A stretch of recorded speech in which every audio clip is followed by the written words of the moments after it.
In front of the group, the ground was shattered, creating a titanic fracture. The canyon was so deep and vast that Sonny had to strain his eyes to see the other side of it. Crimson coral clung to its walls, spilling over the edge like a torrent of blood. A long time ago, a graceful bridge of white stone connected the two sides of the canyon. Now, however, it was broken, with only its base remaining in place. Looking at the bridge, Sonny realized that there must have been an ancient road somewhere beneath their feet. It led directly to the main gates of the ancient city, moving across the colossal canyon using the miraculous bridge and passing beneath the grandiose arch of white marble. Come to think of it, the headless knight, the ashen barrow, and the graceful woman whose hands had saved him twice was also situated in a straight line. Perhaps there was another road leading east, too. However, this thought disappeared from his head as quickly as it had appeared. All his attention was drawn to the remnants of the stone bridge, where another giant statue stood. Right above the weathered ruins stood a colossal stone warrior. He was clad in an archaic cuirass with a beautiful spear resting on his shoulder. The warrior was facing south, as though greeting the travelers who traveled on the road to reach the ancient city. Or rather, he would be looking south, if his head weren't missing. More than that, the whole statue was covered in vast sheets of dull gray spiderweb, as if dressed in a solemn burial shroud. Sonny shivered, afraid to imagine what kind of creature was capable of creating the thick metal cables of the web that encompassed the stone colossus. Noticing his expression, Effie smiled. "Scary, huh?" Sonny gave her a nod, hoping against all hope that they would not have to find out the answer to his question. For once, his hopes were not immediately shattered to pieces. The vivacious huntress sighed. "I haven't seen it myself, but I heard stories of the creature that used to make its nest here. It was the mother of all these damnable spiders we've been dealing with for the past week. A huge menace of a nightmare creature, as big as a house and utterly deadly. Armored like a hover tank, too." Sonny gulped and cast a sideways look at Effie. "What's a hover tank?" Effie blinked a couple of times, then answered in an amused tone. "Oh, right. You're a school dropout, I almost forgot. You've seen a personal transport vehicle. Well, a tank is sort of like that, only much bigger and heavier, with thick armor and a kinetic or energy cannon installed on it. The government sometimes employs them to support Awakened when a gate opens near populated areas." Sonny tried to imagine such a vehicle, and hazily remembered seeing something like this on the news when he was a kid. The tanks Effie had described were mostly opened like tin cans, with their crews pulled out and eaten by attacking monsters. He shivered. Mundane people had no business fighting against nightmare creatures. To be completely honest, even Awakened had no business facing them. It's just that they had no other choice. Sonny eyes the metallic webs. "We're not going to try and kill that big spider, are we?" Effie laughed. "It's your lucky day. We won't be meeting the spider mommy. No one ever will. She's long dead." Sonny sighed with relief and glanced at the huntress. "Yeah, great. But how do you know?" She shrugged. "She was killed by the second ruler of the Bright Castle before he went and got himself killed trying to conquer the Crimson Spire. The huntress who showed me the ropes when I arrived on the Forgotten Shore had been one of the members of his cohort once, if you can believe it. She was the one who dealt the finishing blow to that abomination." Effie looked at the giant mass of spiderwebs and shook her head. "It must have been one hell of a battle, huh? Anyway, I'm glad that she did. That's how she received the Zenith Shard, which I then inherited." Sonny frowned. "What exactly are you talking about?" The huntress leaned on her beautiful bronze spear and patted its shaft. "My spear? It's a Tier 5 awakened memory, so the big bad spider was an awakened tyrant, I guess. Can you imagine? All those creepy crawlers were serving a sentient commander. Thank gods it's dead." Sonny looked at her with a dubious expression. "Why would that mentor of yours give away such a treasure?" Effie was silent for a few moments, then smiled. "We were kind of close. Plus, She had no idea how to use a spear. Sorceress, am I right? In any case, she gave the Zenith Shard to me. Despite her carefree tone, he could tell that the smile was fake. Effie did not let it show, but Sonny could tell that the death of the sorceress whose name he didn't even know affected her more than she was willing to let on. Who knows? Since Effie's original cohort had perished in the catacombs, their corpses might still be somewhere there, in those cursed tunnels. He stole a glance at her and wondered if that thought had crossed her mind. It must have been dreadful. Sonny furrowed his brow and reflected on this new piece of information. The title Zenith Shard was a bit odd. It reminded him a bit of the Midnight Shard. Was it possible his weapon and Effie's shared some sort of link? There might have been. He had received the Midnight Shard from Nephis, who had gotten it after killing the Carapace demon. The demon, even though it had been enthralled by the Soul Devourer, appeared as the leader of the nightmare creatures in that region of the labyrinth, just like the broodmother of the Iron Spiders had been. Two headless statues, two powerful abominations, two memories with similar names. Wasn't it a little bit too much of a coincidence? Sonny glanced at Effie. Was your spear forged from a shard of a fallen star by chance? Effie raised one of her eyebrows and replied, It was, at least according to its description. Who told you? Cassia slightly turned her head, listening to their conversation. Sonny noticed her sudden interest and decided not to probe the question even further. At least, not in such a public setting. A corner of Sonny's lips slightly curled upward. No one. I just guessed. With that, he left Effie alone and walked forward. It seemed as though he was right. There was some hidden meaning behind the names of these two memories. Cassia seemed to know something about it, and that meant that Nephis did too. And yet, they chose to keep it from Sonny and the rest of the cohort. He sighed. and thought to himself, what was Nephis's full plan? There must be more to this expedition than it seems. Not that it ever seemed particularly simple to begin with. He had guessed a long time ago that Changing Star had some hidden motive to want to leave the Dark City. But now, his suspicions were as good as confirmed. The smile disappeared from Sonny's face. He didn't like being kept in the dark at all. At that moment, his shadow reached the base of the giant statue. When he saw what was awaiting the group, he summoned the Midnight Shard and glanced at Nephis. There's a nest ahead. We will have to destroy it to access the statue. Lots of spiders. Some bigger ones, too. She gave him a nod and turned to face the others. We need to clear the nest and climb the statue before the sun sets. Prepare for battle.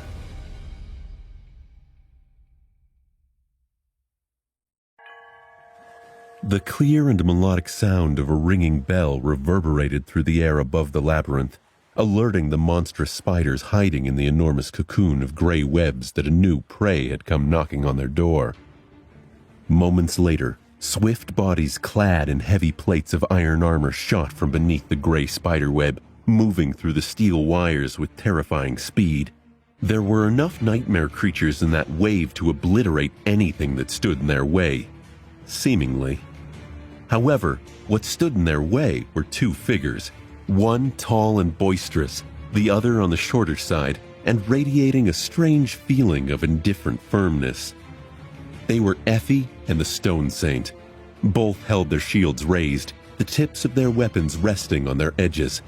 As the huntress grinned, the shadow silently struck the rim of her shield with the blade of her sword twice. As if answering that call, a vicious black arrow suddenly appeared from somewhere above, hitting the leading spider right in one of its many eyes. The monster's legs buckled, and it fell to the ground, forcing those creatures that followed behind to either dash around or jump over the massive body.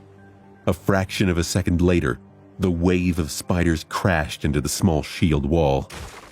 A deafening roar of iron striking against iron resounded under the gray skies of the Forgotten Shore like a thunderclap.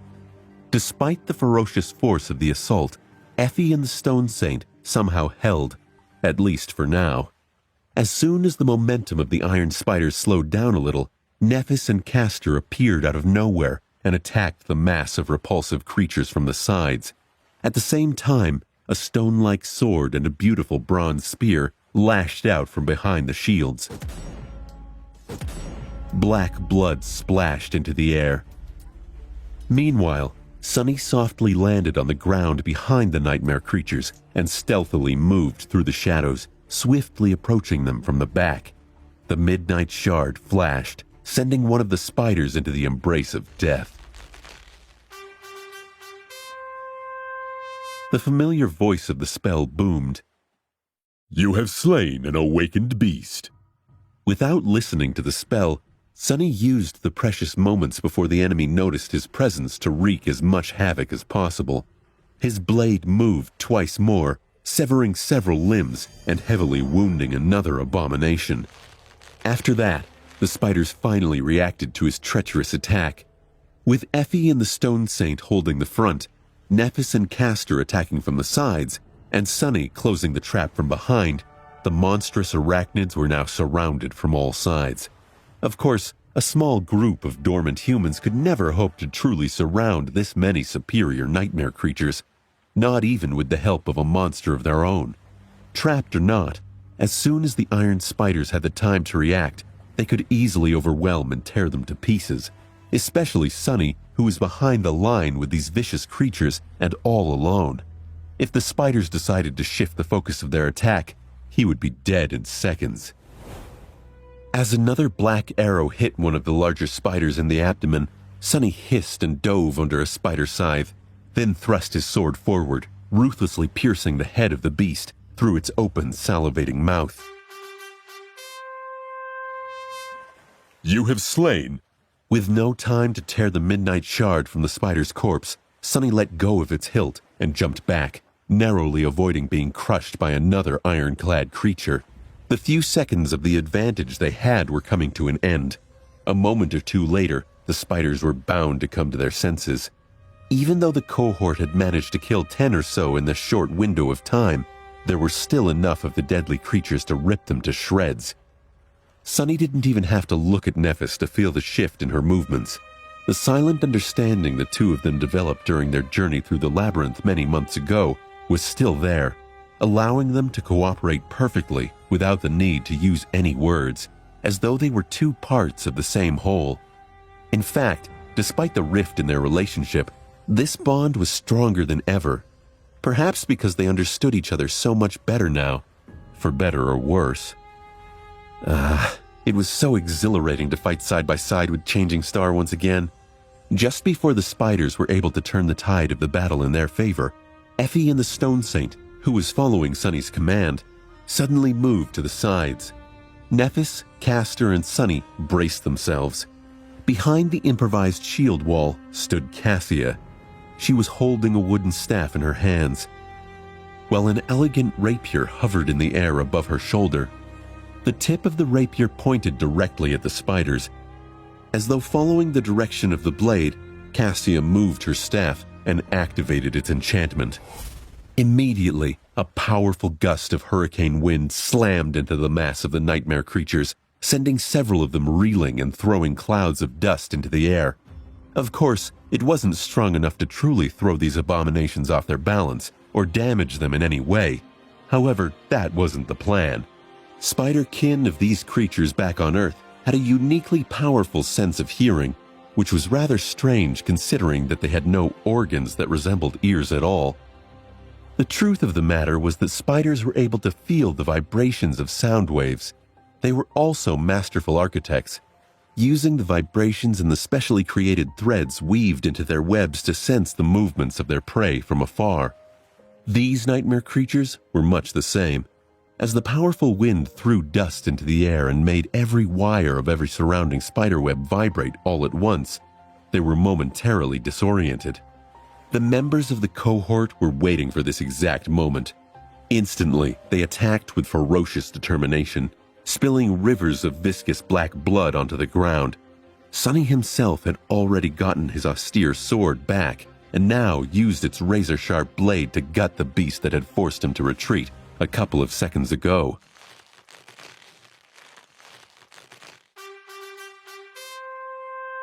You have slain. Sunny continued ignoring the nightmare spell. Such victories were best savored after the battle. By the time the iron spiders came back to their senses, their numbers were significantly diminished, but there were still so many of them. After that, the battle became consumed with chaos. There was no time for plans or tactics anymore. Every member of the cohort had to face off against multiple opponents, fighting with desperate resolve against enemies that surpassed them both in terms of personal power and numbers. Only the Stone Saint was calm and indifferent, moving through the ranks of the iron spiders like a graceful incarnation of pure darkness. The battle fell apart into several small pockets of fearsome violence. Kai was trying to support his companions from above, but with how intense the fighting got, he was having trouble finding the opportunities to take shots without risking hitting them. He was too afraid to take a risk, knowing all too well how harrowing the effects of the blood arrow were. If even the nightmare creatures of higher rank were doomed to succumb to a torturous death after being wounded by the ghastly memory, humans like them had no chance of surviving. For now, people on the ground were on their own.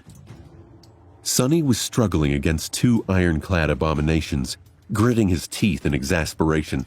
The damn bastards were too fast to reliably hit them in the gaps in armor, and too damn powerful to face them directly. As a result, he was forced to constantly dance between the two of them, dodging the whirlwind of strikes that rained on him from all sides. Damn it! Jumping back, he held the Midnight Shard with one hand and used another to throw the Prowling Thorn in the direction of one of the spiders. The creature easily dodged the dagger and continued its attack, threatening to slice Sunny's hand clean off. He had no choice but to retreat once again. Behind the menacing beast, the throwing dagger continued to spin. A few moments later, it cut a smooth arc in the air and flew back, as if turning into a boomerang. Sadly, just like the spiders back on Earth, these repulsive creatures had an almost absolute field of vision. The second spider simply moved its head down at the last moment without even bothering to turn it, dodging the heavy blade that approached it from behind. But Sunny was never trying to wound the nightmare creatures with the Prowling Thorn to begin with. Instead, he wanted to let them taste their own medicine. A moment later, Prowling Thorn's invisible string drew taut, wrapped around two massive bodies just like prey used to be caught in their webs. The iron spiders were now caught by the invisible string of the Prowling Thorn, tripping over it and crashing into each other. Sunny dashed forward and let the Midnight Shard sing. The graceful blade flashed twice, sending two ugly spider heads spinning into the air. The nightmare spell chimed in. You have slain an awakened beast, Iron Spider. Your shadow grows stronger. Kicking one of the heads away, Sunny swiftly glanced around, searching for a new enemy. But there were none. He paused, finally taking a second to listen to the voice. You have slain an awakened beast, Iron Spider. Your shadow grows stronger. You have received a memory. The gargantuan cocoon of steel spiderwebs was empty. Corpses of its previous inhabitants littered the ground, oozing with black blood. The cohort had cleared the entire nest full of awakened abominations. No matter how incredible, this was the undeniable truth. They had won, and now it was time for Sunny to see what spoils he had earned.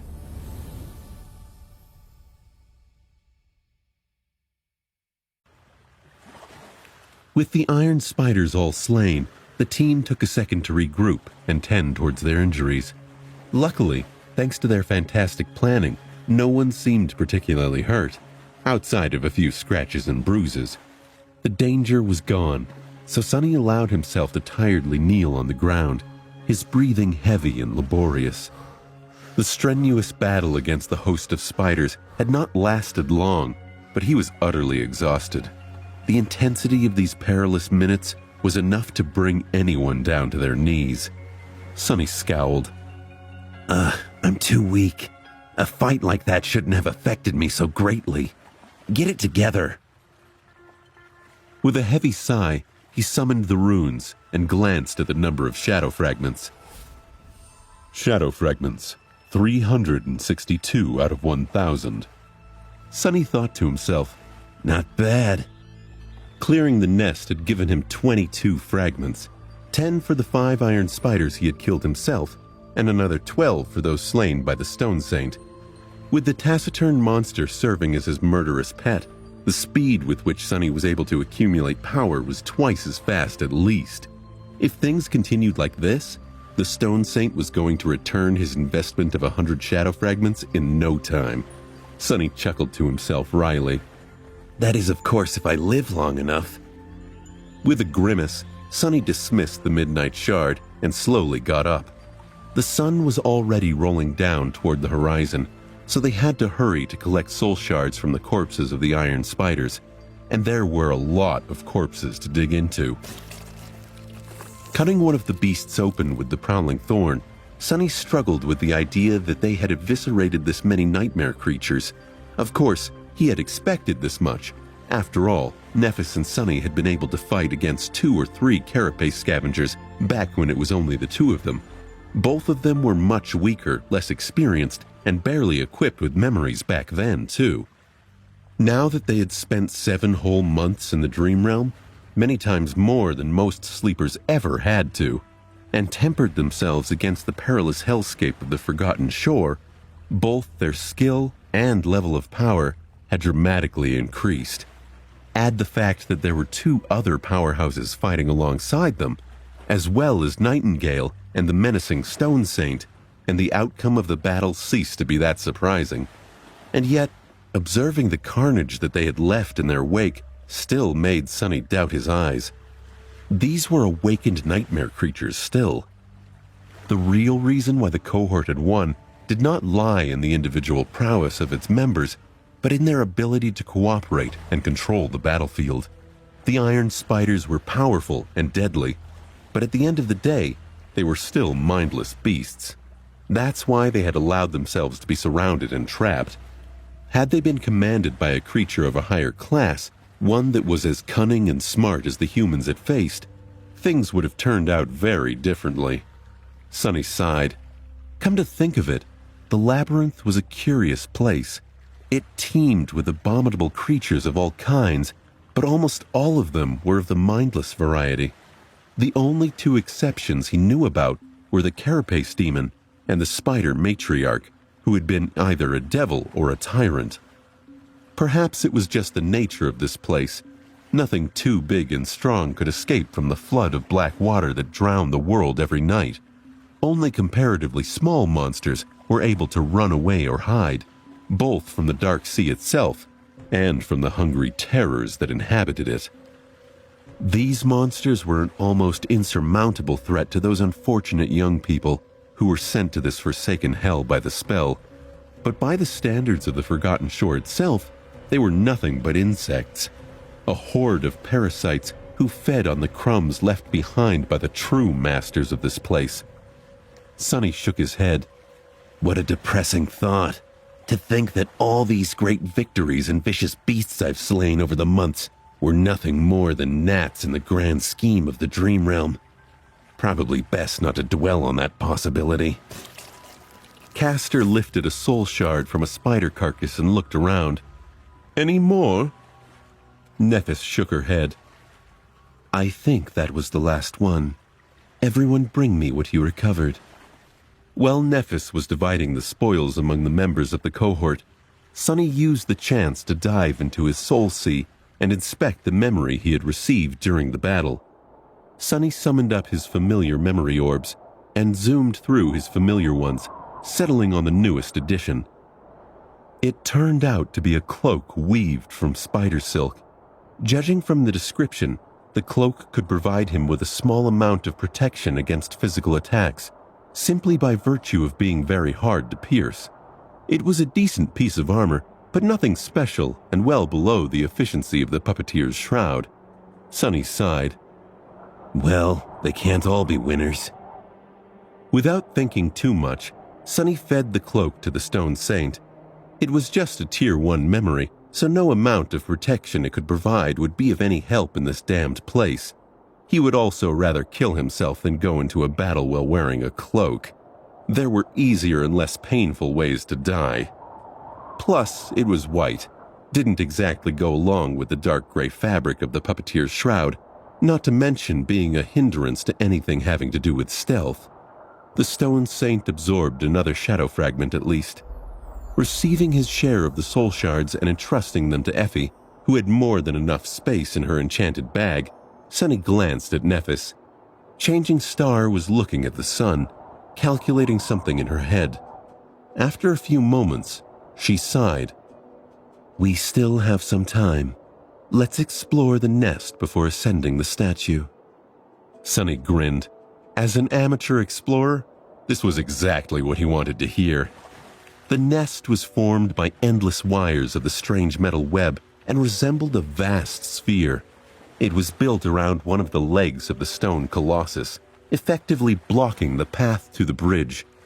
The entrance was situated high above the ground and extremely wide. Looking at the diameter of that hole gave Sunny an understanding of just how big the spider matriarch had been. He shivered. The second lord of the castle had been a very powerful individual. Sunny didn't even want to imagine what the battle with the giant arachnid must have looked like. Inside, it was dark and damp. Drops of black water were falling from above, creating an ominous melody. Peering into the darkness, Sunny suddenly stumbled and froze for a moment. This, he didn't expect.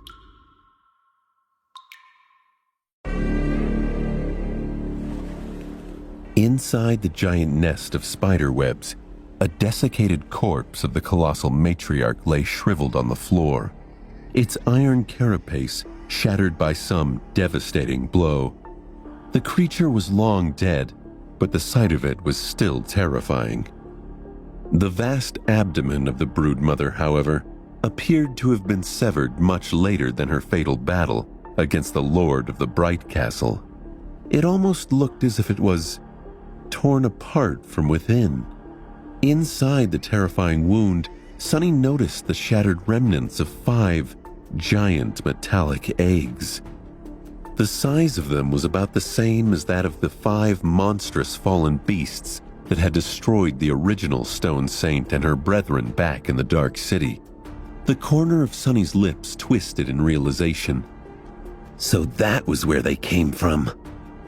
Looking away with a shiver, Sunny noticed numerous cocoons of spiderwebs attached to the walls of the nest all around the dead matriarch. Inside them, withered carcasses of nightmare creatures of all shapes and sizes were preserved in a strangely good condition. This was a true museum of terror.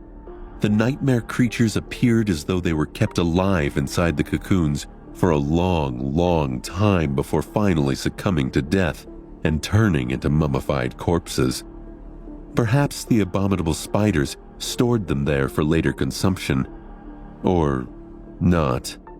Noticing a few cocoons that had been broken open and what was inside of them, Sunny had to try hard to stop himself from vomiting. The iron spiders did not use the monsters caught in the cocoons for food. They used them as incubators. The creatures in the broken cocoons had been devoured from within. A few of them still had hundreds of small, moist eggs embedded into their flesh. With embryonic spiderlings moving weakly behind the slightly transparent shells, Sunny averted his eyes. That is disgusting. Damn these spiders. Damn the labyrinth. Damn the forgotten shore.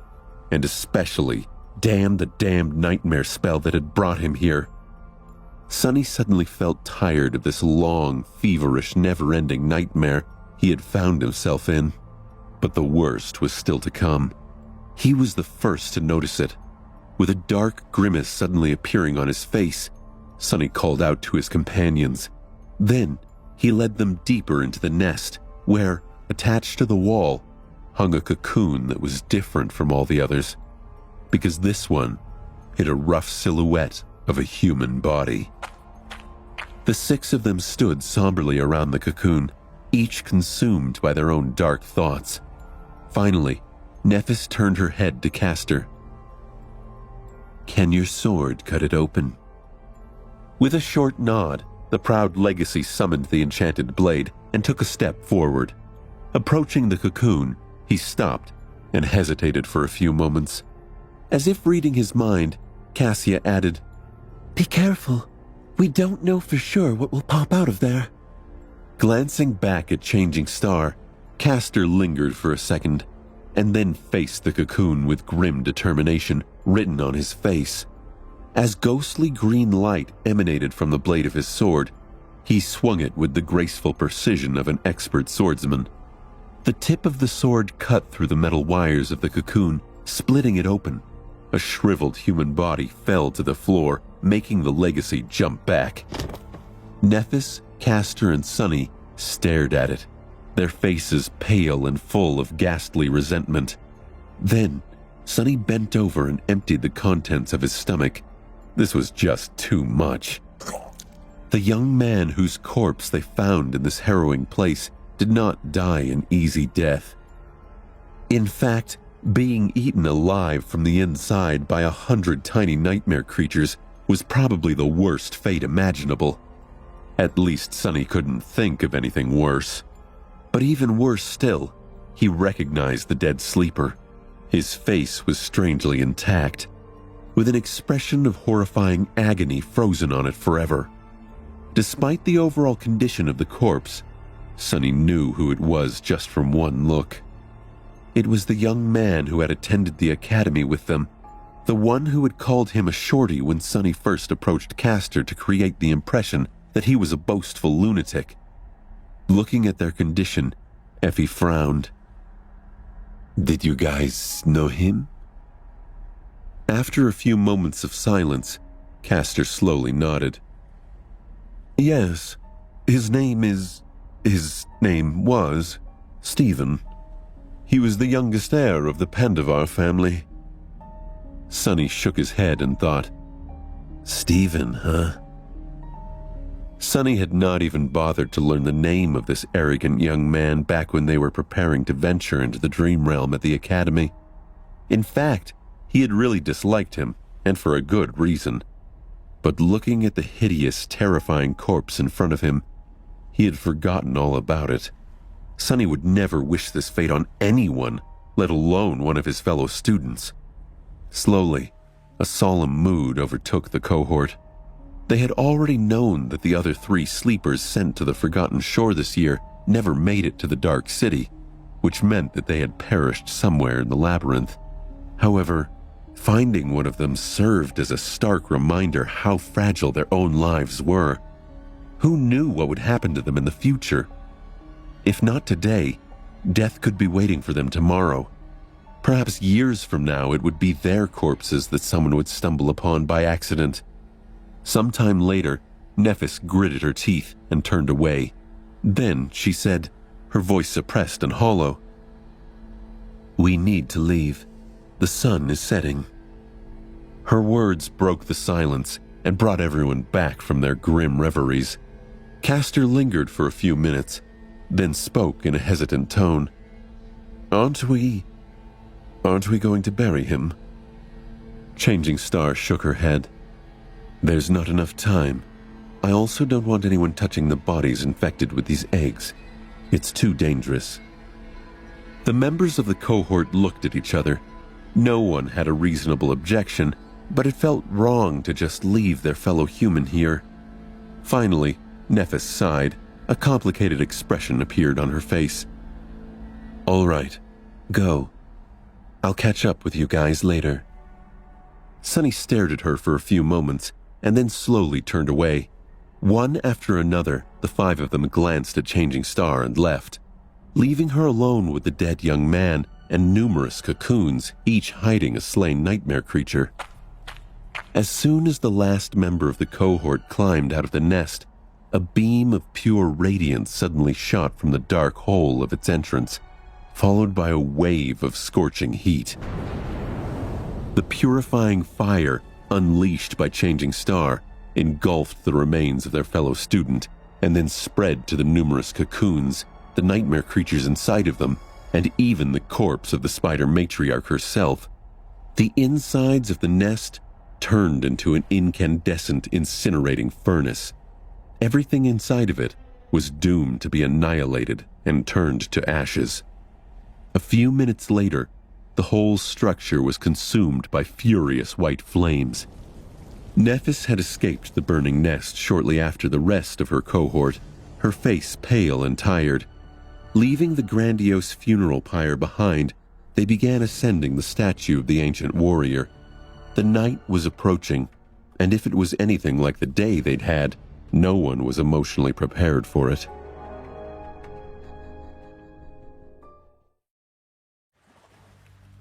Once the cohort climbed all the way to the broad shoulders of the statue, they found a suitable place to make camp.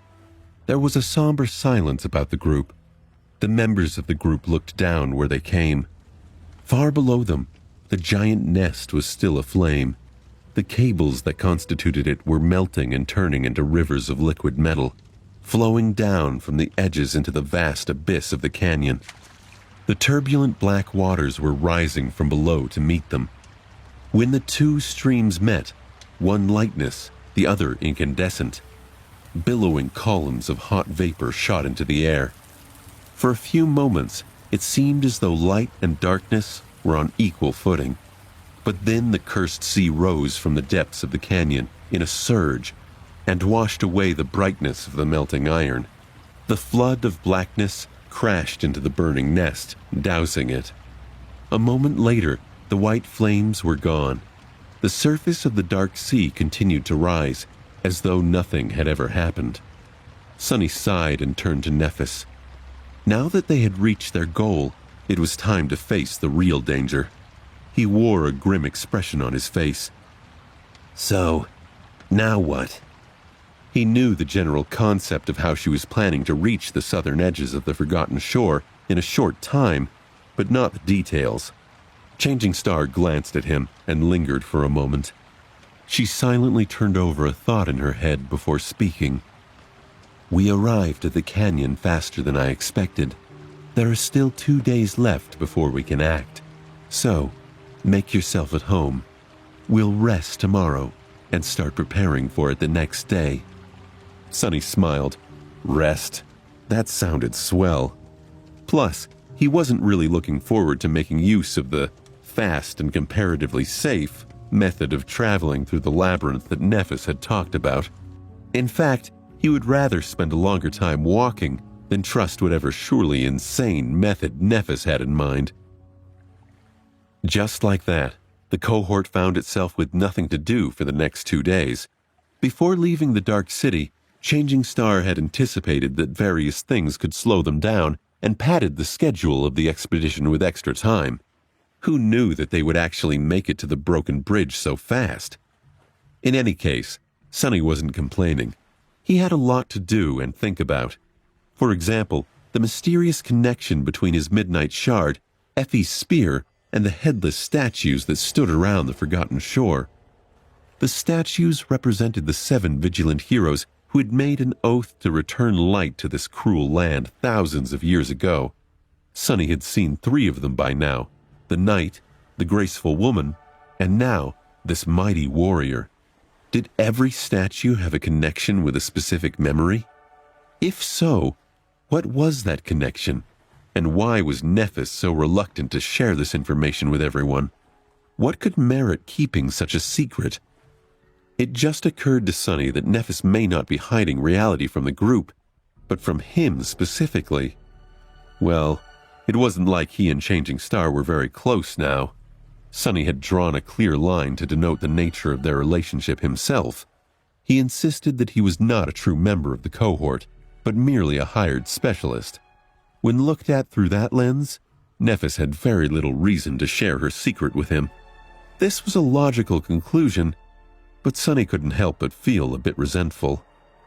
Despite the fact that he was her first partner, now the situation had changed.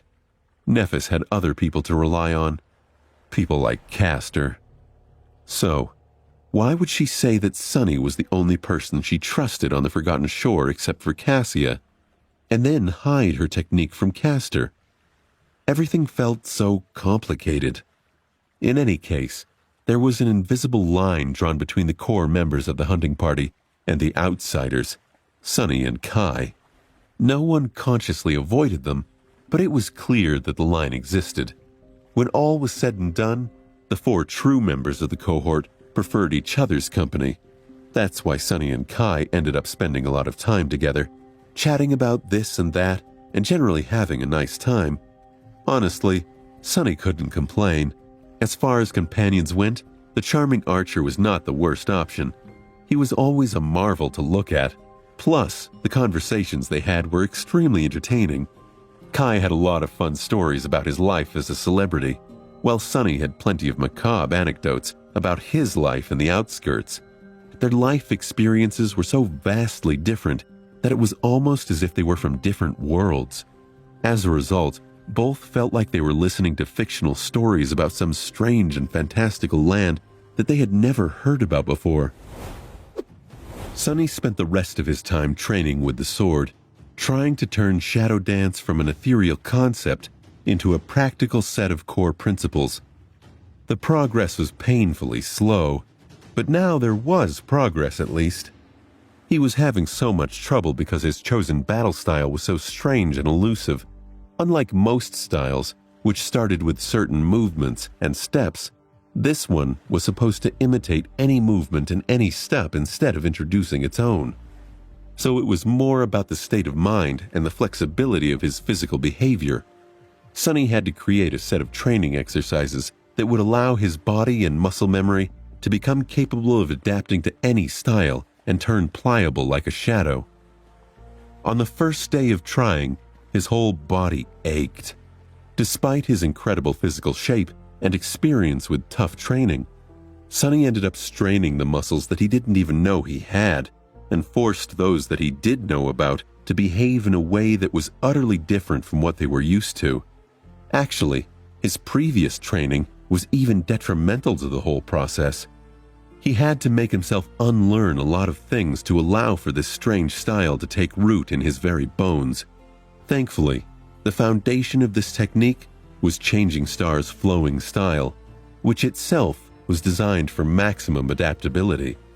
If Sunny learned another style, or was further into mastering any existing technique, this would have been 10 times harder, if not impossible. Needless to say, his exercises were in no way similar to the beautiful and graceful dance he had seen in his dream. In fact, from the side, Sunny must have looked as though he was having a seizure. He caught more than one amused stare while practicing. It didn't matter. The only thing that mattered was that he was slowly pushing himself toward mastering the basics of shadow dance, and, hopefully, receiving his first relic. Once he had that relic, he wouldn't need Nephis. He wouldn't need anyone. That's what he wanted. Wasn't it?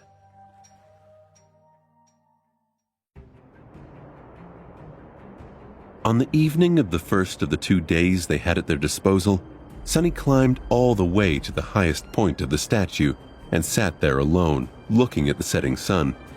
He felt as though he had to find a sense of balance that he had lost at some point along the way, not because he missed it, but because he was going to need that balance to remain firm and steady when the moment of truth came. If he was right about the future, then this was probably the last day of peace he would experience until this whole thing was over. Not only the expedition, but all of it. Looking back, his behavior in these past few months was highly erratic. Where was the cold rationality and ruthlessness that saved him so many times in the past? The caution and devious cunning that allowed him to survive the first nightmare? He had not been acting like himself for a long time. Yes, his mental state had suffered greatly because of everything that had happened, but was it the only reason? Come to think of it, the first blow dealt to him was the bitter revelation that there was no gateway in the Bright Castle. After everything that Sunny had endured to make it to the Dark City, the crushing intensity of their journey through the labyrinth, the diabolical trap of the Soul Devourer and their escape from it, the cold and harrowing night of traversing the Dark Sea, all of it turned out to have been for nothing. Not only were they not rewarded for their efforts, but all of their hopes were mercilessly destroyed and obliterated instead. This alone was enough to drive a person mad. Sonny could feel the pull of existential dread. It weighed on him day and night. Then came the feeling of alienation he felt while living with Nephis, Cassia, and all the newcomers in the outer settlement. Instead of finding support and solace in the company of his friends, Sonny fell into his old habit. Unconsciously, he turned himself into an outcast to prevent anyone from making him one against his will. He was still alone, but at least this way he was in control, right? This was the most noticeable, but not the only instance of him regressing into his old self. After fighting so hard to change and grow, Sonny ended up abandoning most of the lessons he had learned after becoming infected by the nightmare spell. He was almost like an addict relapsing after only a few days of sobriety and giving up completely because of this one small mistake. But who could blame him? Sonny was already shaking under the pressure of the situation. One little push, and he would crumble under its weight. In the end, it was not one, but 3 blows that shattered him completely, as though the world wanted to make sure that he was truly broken. First was the terrible epiphany of what Cassia's vision really meant. Almost instantly after that, while Sonny was still reeling, came the fatal mistake in the conversation with Harper and the brutal murder that followed. And if that was not enough, the person he relied on the most to keep his sanity in this cursed place, Nephis, made it impossible for him to trust her any longer. Anyone would have collapsed under that weight, and yet Sonny managed to keep his balance, even if just barely. The final straw that finally broke him was the excruciating, never-ending sea of torturous pain he suffered after being mortally wounded by the Black Knight. After that, Sonny relinquished all pretense of having control, or so he thought. His push to remain an outsider, to continue to alienate himself from the people who wanted to be his friend, he couldn't help himself. But can I even really trust them?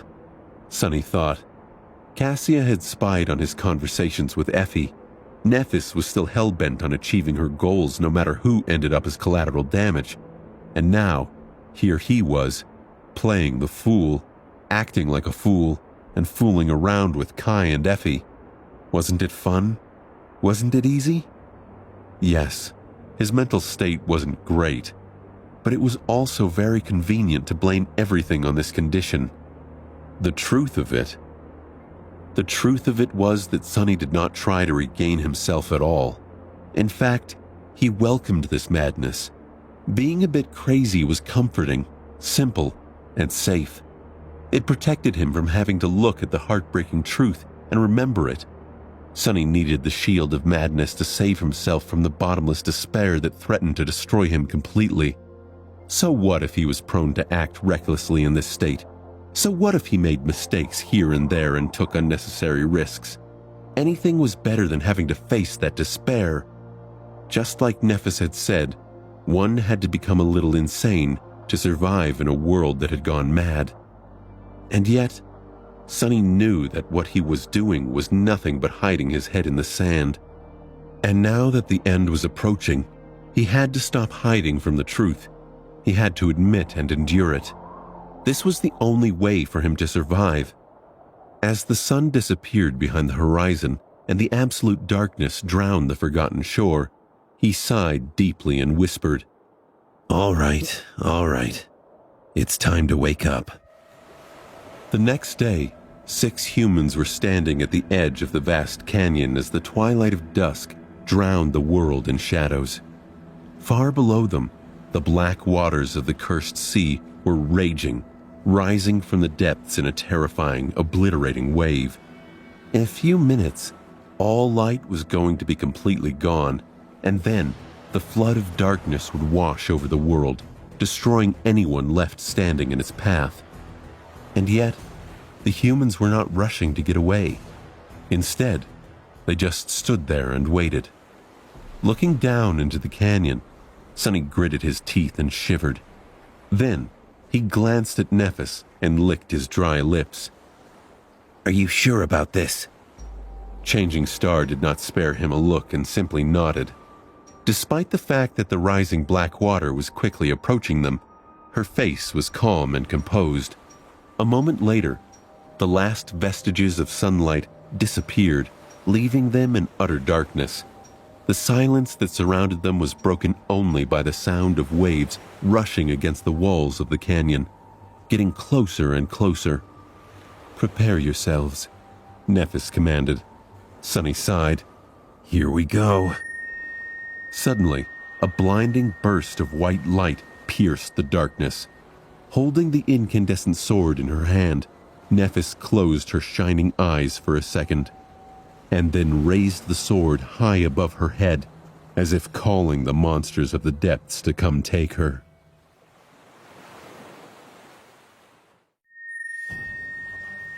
The embrace of impenetrable darkness was broken by the furious white light of Changing Star's incandescent sword.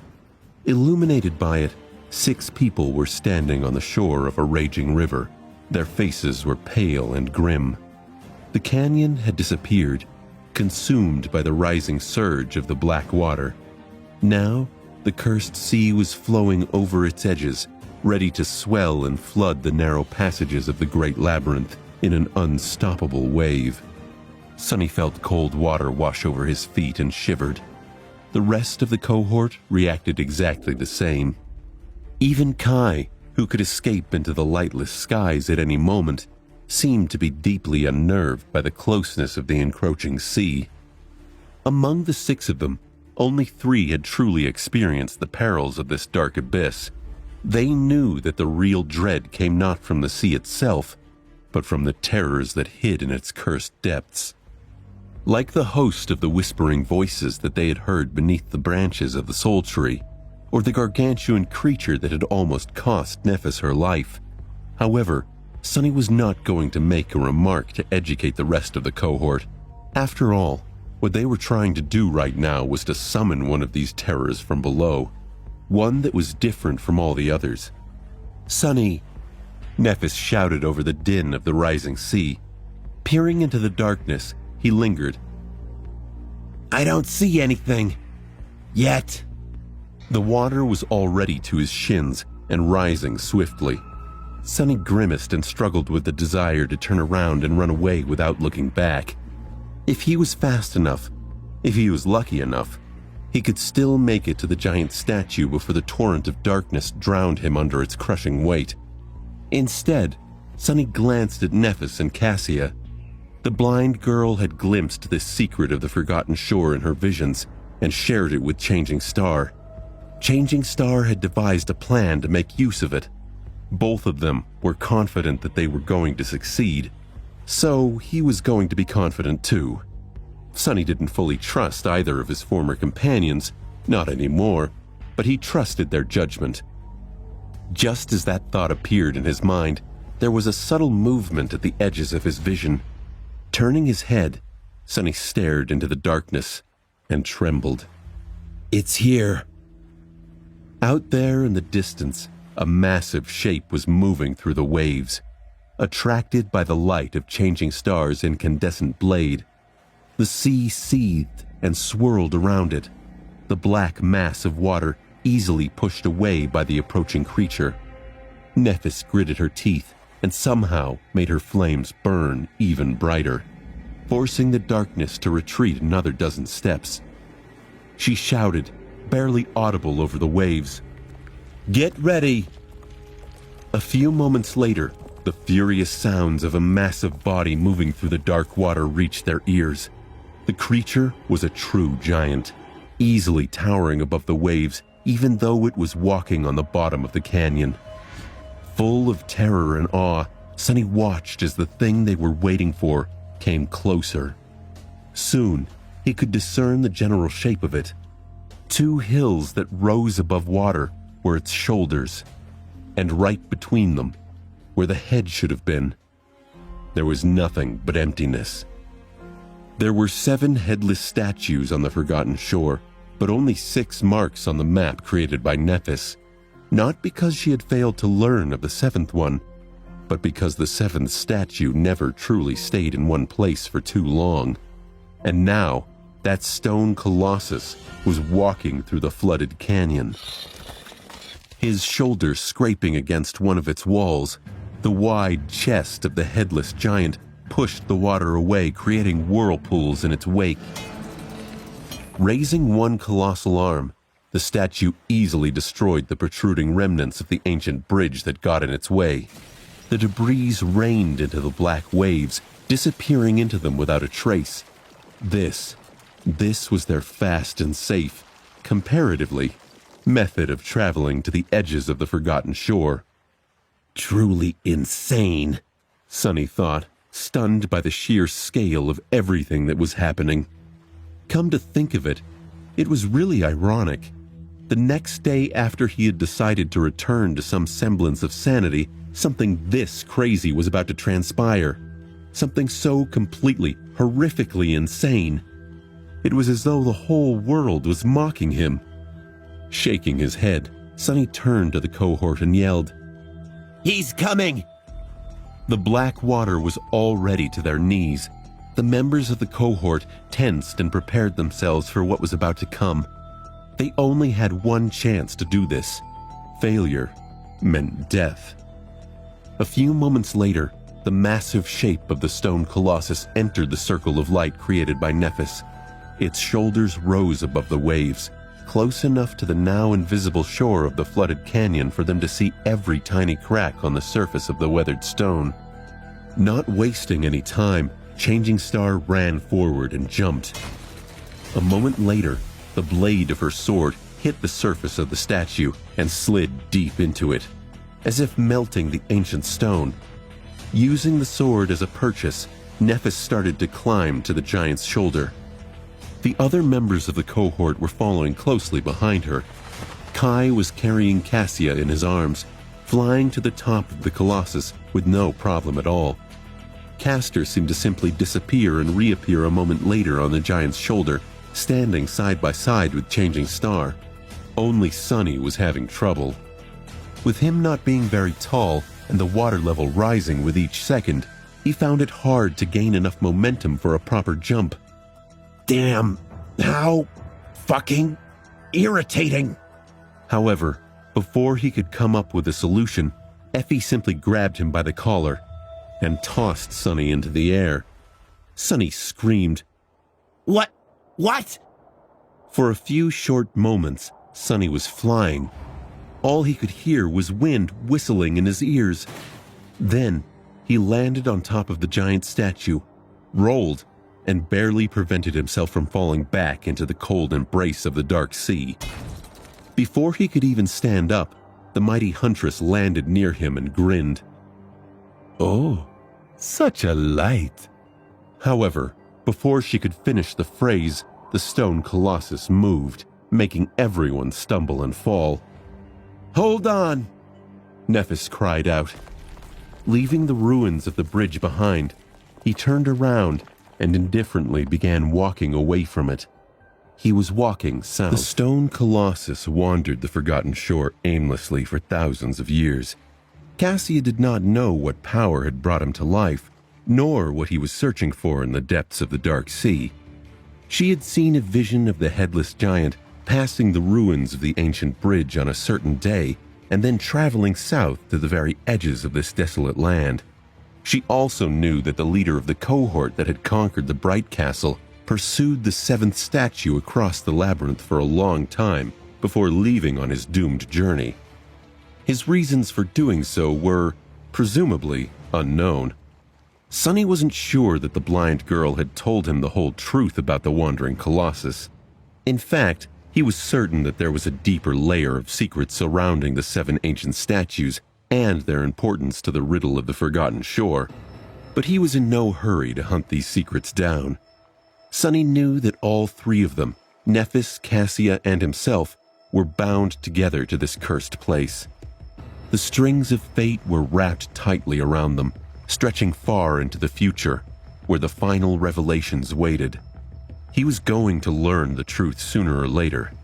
Until then, Sonny was content knowing no more than he needed to know. The stone giant walked across the dark sea, cutting the surface with his wide chest. The 6 humans were gathered on the circular platform of his severed neck, pressing themselves against the swaying stone.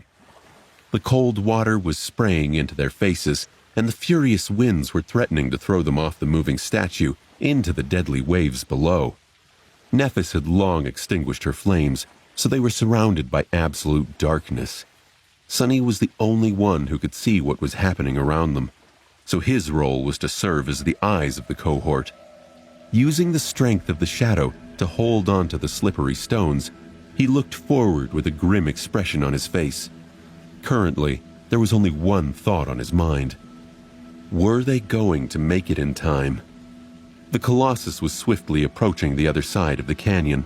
Sunny could identify it by the remnants of the ancient bridge that were still above the turbulent black waves. However, the water level was rising much faster. "Sunny!" Looking toward Effie, who called out his name, he hesitated for a few moments, and then yelled, Prepare yourself. We're going to be underwater for a couple of minutes at least. A chorus of curses served as the answer. Unseen by anyone, Sunny smiled darkly. This was going to be his second time diving into the dark sea. Wasn't this how Gunlog had begun his journey to the throne of the Dark City? Maybe Sunny would be a king himself one day. Such a strangely optimistic thought to have before he faced looming death. Sunny looked ahead again, watching as the waves crashed ahead. Now! The black water rose higher and higher. The shoulders of the giant were already submerged in its lightless depths. The circular platform was going to be next. They were so close to the shore. As the stone colossus moved across the bottom of the canyon, the platform rose and fell. After another fall, it was finally lost beneath the waves. Sunny sucked in a deep breath. The cold, salty water crashed into them and then swallowed the entire world. The members of the cohort desperately held onto the cracks in the stone, trying to prevent themselves from being washed away by the raging current. No one would be able to save them if they were. Sunny closed his eyes, knowing that he would not be able to see anything through the impenetrable darkness of the cursed sea. Instead, he relied on his shadow sense, hoping that it was going to help him feel if something approached them from the depths. Now, all Sunny had to do was hold tight and hope that the headless giant would reach the shore of the canyon before he ran out of breath. Thankfully, everyone present was strong and powerful. Their physical form was either at the pinnacle of human ability or slightly above it. Several minutes underwater were not going to kill them. Most likely. He hoped. Placating himself with this thought, Sunny waited and waited and waited, struggling against the terrible current with all his strength. At some point, he thought that he sensed an unclear shape swimming close to the walking statue. But then, the sensation disappeared. He could feel the seconds slip by, excruciatingly slowly. Any second now. Any second. But the relief he was so desperately waiting for was not coming for far longer than Sunny had expected. Soon, his lungs began to burn, and his muscles began to spasm. Damnation! If he was having trouble, then others must have been in far worse shape. After all, oxygen traveled through human bodies with blood, and their blood had not been altered and comprehensively enhanced by the forbidden legacy of the mysterious Weaver. Just as he thought this, Sunny felt one of the 6 shadows slipping from the circular platform. It was Kai. No! Fortunately, before the Colossus plunged into the dark depths, the charming archer had been worried about Cassia and tied himself to her with the help of the golden rope. Surprisingly, the blind girl turned out to be more resilient than he in the end. Now, she was holding both of their weights, desperately grabbing onto a narrow crack in the ancient stone. Kai's unconscious body was floating a few meters behind her. He was safe, for now. But how long would Cassia herself be able to hold on? When Sunny felt his mind weakening, his body was suddenly slammed into the platform with tremendous force. The stone giant was climbing out of the canyon. His massive hands grabbed onto the edge of it, and with one devastating pull, the Colossus threw himself upward. Ugh, curse it! Sonny felt as though he was aboard the worst amusement ride in human history. His bones groaned, being pressed down upon by an invisible weight. A few moments of this torture and they were above water once again. Desperately gasping for air, Sonny inhaled several times and then weakly looked at the unconscious form of Kai. Crawling toward the archer, he grabbed him and dragged the body back to the rest of the group. Entrusting him to Cassia, Sonny looked down at the dark water below and suddenly growled in a low voice. Turning her head, Nephis asked with a deep frown on her pale face, "Sonny, what is it?" Looking at the torso of the giant statue, he gritted his teeth and lingered for a few moments before answering. Then, in a voice that was dreadfully grim, Sonny said, "We have a stowaway." The Colossus rose from beneath the turbulent waves, rivers of black water streaming down his stone body. Now that the walking statue had climbed out of the canyon, the cursed sea was barely up to its abdomen, for the moment. Once the dark waters reached higher, the giant would be submerged in them up to his shoulders once again. Sonny had to get rid of the unwelcome passenger before then. Far below, flattened against the chest of the Colossus, a strange creature had attached itself to the ancient statue. It looked like a cross between a translucent jellyfish and an eel. However, Sonny could see a deformed skeleton of a giant humanoid being trapped within the transparent flesh of the repulsive abomination. He shivered. Compared to the stone giant, the eel looked rather small. However, this was just an optical illusion. Really, the creature was as large as a train. Its jaws were full of sharp fangs and wide enough to swallow a human whole. Shit. If there was one good thing about the situation, it was that the eel did not seem to be a corrupted nightmare creature, but merely a fallen one. Perhaps it survived in the cursed sea by attaching itself to the true terrors of the depths and feeding off the remains of its prey. Nephis started to speak, but Sonny struggled to hear her over the crashing waves and the thundering of his heart.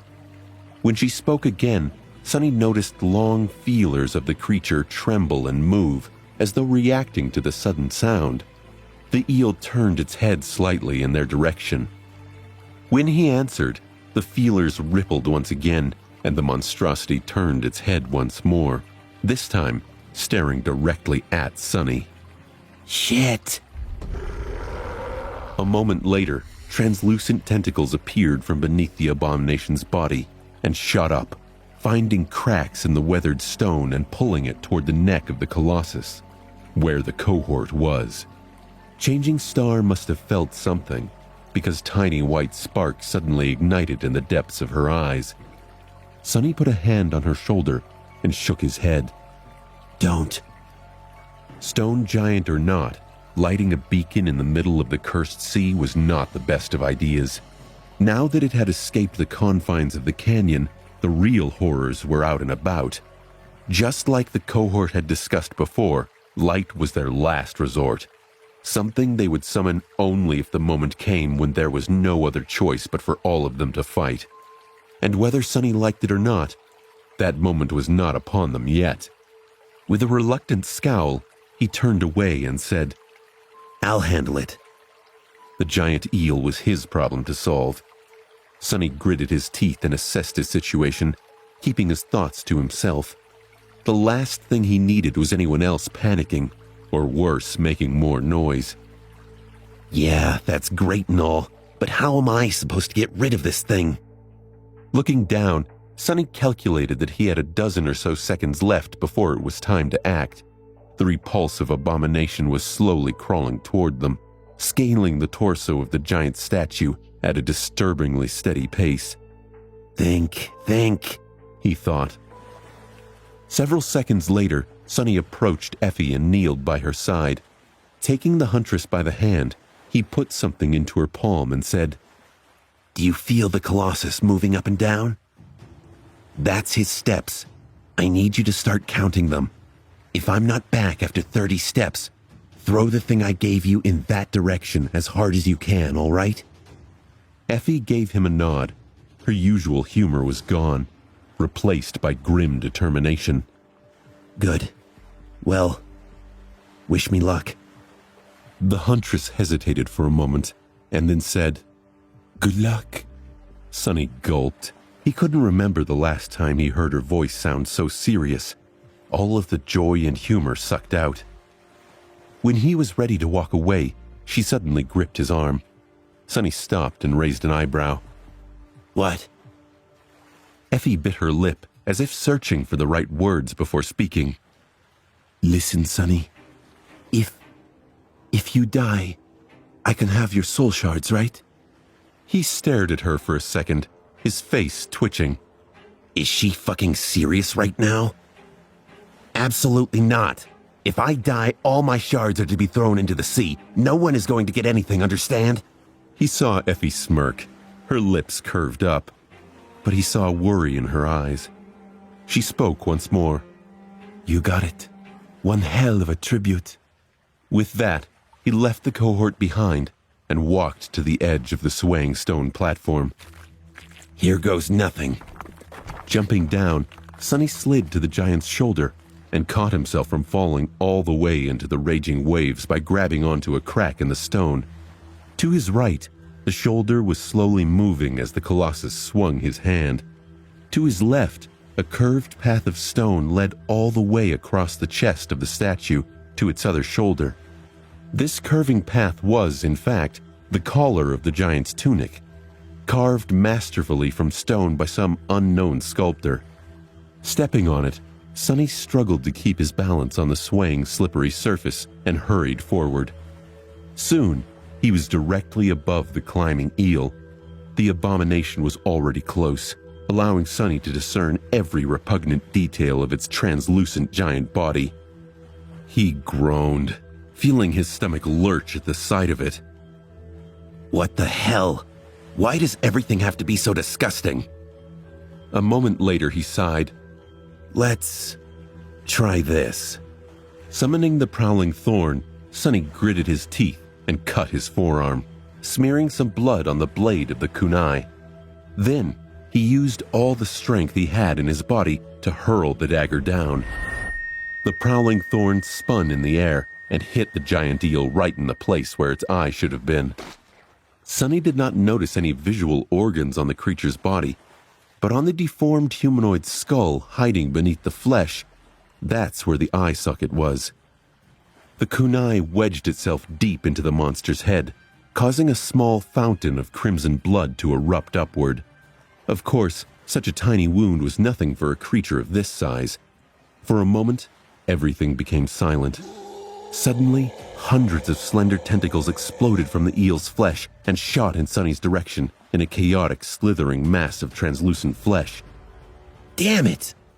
Forced to dismiss the prowling thorn to avoid being thrown off the ledge, Sonny lunged forward. A moment later, the tentacles reached his previous position and crashed into the stone, sending shards flying into the air. Sonny kept running, knowing that the tentacles were just a second away from piercing him. The sounds of breaking stones were thundering just behind his back, getting closer and closer with each moment. The prowling thorn appeared in his hand once again. Reaching the end of the path, and with nowhere left to run, Sonny cursed and jumped straight into the darkness.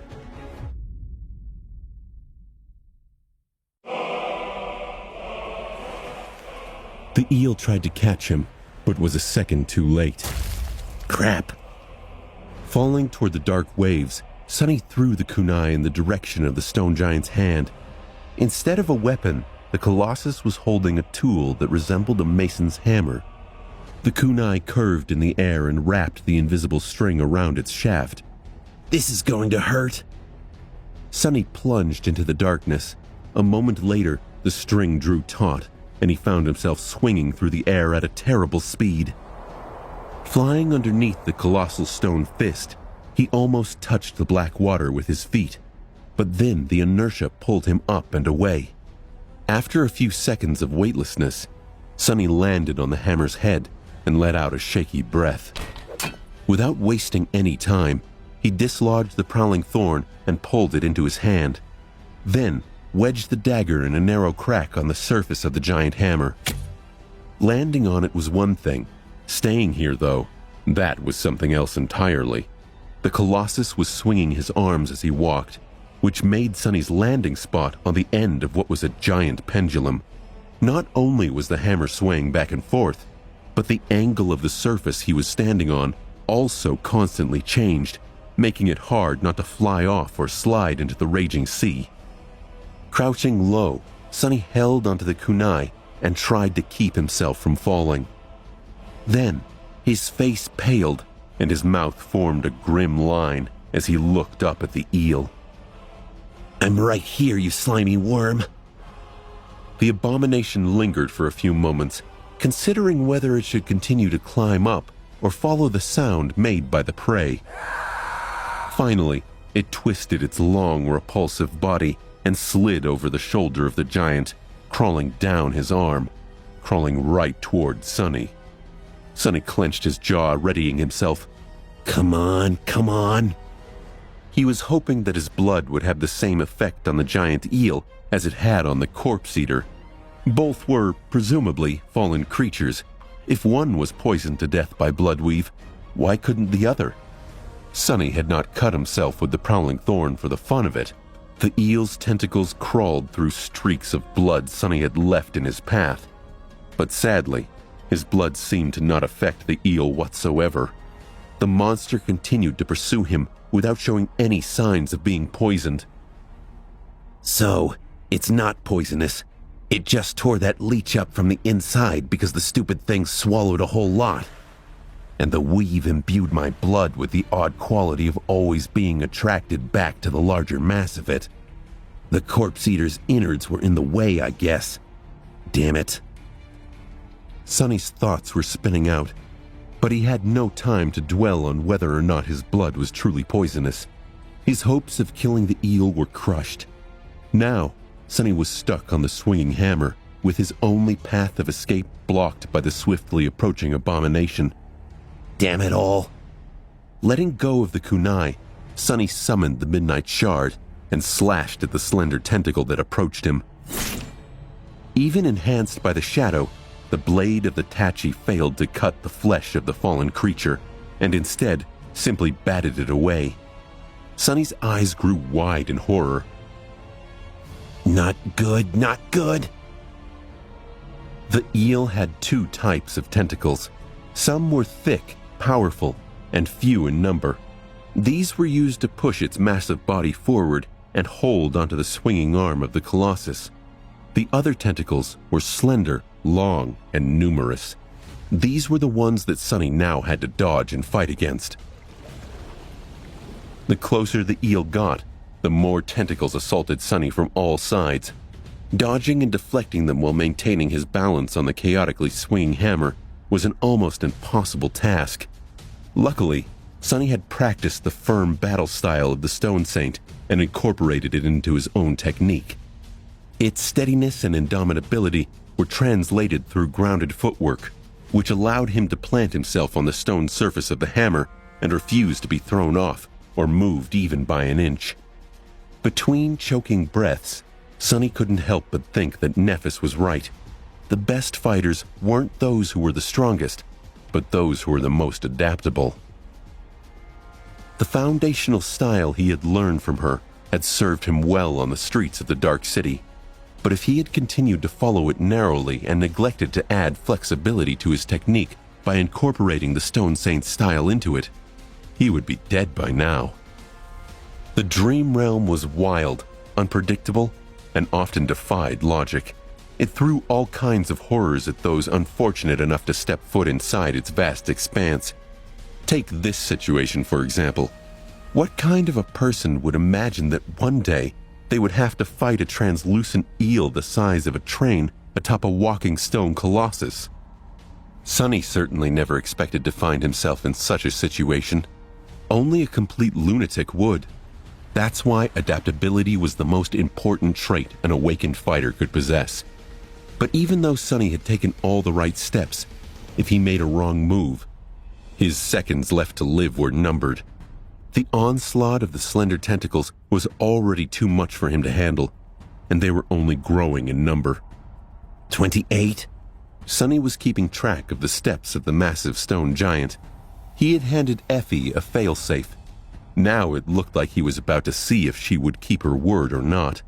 He was about to see just how much she trusted him, and see if he could trust her. With an inaudible sigh, Sonny allowed the shadow to slide off his body and rush toward the approaching eel. Instantly weakened, he gritted his teeth and tried to resist the attacking tentacles as best as he could. One of them hit the blade of the Midnight Shard with tremendous force, sending it flying from his hand into the darkness of the night. The other hit him across the chest, causing Sonny to yelp in pain and roll back, almost sliding off the surface of the hammer. Catching himself at the last moment, he pushed away and rolled, barely avoiding being pierced through the chest by the third. He had nowhere to retreat anymore. But it was fine. 29? Back at the circular platform, Effie strained her muscles and hurled the thing entrusted to her by Sonny into the air. It was the ordinary rock. Flying away, the memory suddenly screamed, 30 steps! Its loud scream caused the feelers on the eel's head to ripple. The giant creature suddenly turned its head in the direction of the noise, its terrifying maw opening in hunger. For a moment, it paid Sonny no attention. Its weight also shifted, leaning over the abyss of black water. Right then, a human shadow glided right in front of it, and two crimson eyes ignited in its depths. The stone saint stepped out of the shadow, which then instantly wrapped itself around the taciturn monster and filled her with immeasurable power. The shadow's sword flashed. Sonny wasn't trying to kill the eel. Despite all of the stone saint's might, she was too weak to slay something that abominable. He just wanted to sever one of the main tentacles that supported most of the eel's weight. Augmented with the power of shadows, the stone knight easily cut into the flesh of the eel and sliced one of the thickest tentacles apart. Losing its grip on the side of the stone statue, the repulsive creature shuddered and slid helplessly from the swinging arm of the Colossus, falling into the turbulent black waves with a splash. Then, it was gone, pulled away by the strong current. Sonny fell to his knees and drew in a deep breath. Then, he said in a cold, raspy voice, "This ride ain't free, bastard. Next time, buy a ticket." Sonny remained on the swinging hammer of the Colossus for a while, resting and trying to catch his breath. However, very soon the dark sea rose high enough to make his position perilous. With a deep sigh, he stood up and dislodged the prowling thorn from the stones. Waiting for the Colossus to raise his hand, Sonny jumped down. The wind whistled in his ears, and a few moments later, he landed on the wrist of the giant in a roll. As soon as Sonny got back to his feet, the stone surface beneath plummeted down. Thrusting the kunai in another crack, he gritted his teeth and held on to his dear life. Soon, the ground he was standing on sloped down and then turned into a vertical wall, with nothing but the dark abyss of the cursed sea visible below. Hanging off that wall, Sonny cursed and waited for the Colossus to bring his arm back up. When it finally happened, Sonny immediately dashed forward. He had several precious seconds before the pendulum swung again, and had to cover as much distance as possible with each swing of the giant's arm. Too slow, and the cursed sea would catch up to him. The closer he got to the elbow of the walking giant, the more inclined his path was. Eventually, Sonny had to climb instead of run. His hands were tired from fighting and supporting his weight, but he stubbornly continued moving forward and up. Once Sonny reached the elbow and climbed higher, the amplitude of the swinging reduced considerably. Now, He just had to scale the vertical wall and reach the shoulder of the giant. Climbing the slippery stone was not easy, but he had gotten used to such tasks a long time ago. In any case, it was way better than that time Sonny had to race against the rising sea during a furious storm, only to get swept away by the black water and be saved by Nephis at the last moment. This time, at least, he didn't need her to save his life. That would be embarrassing.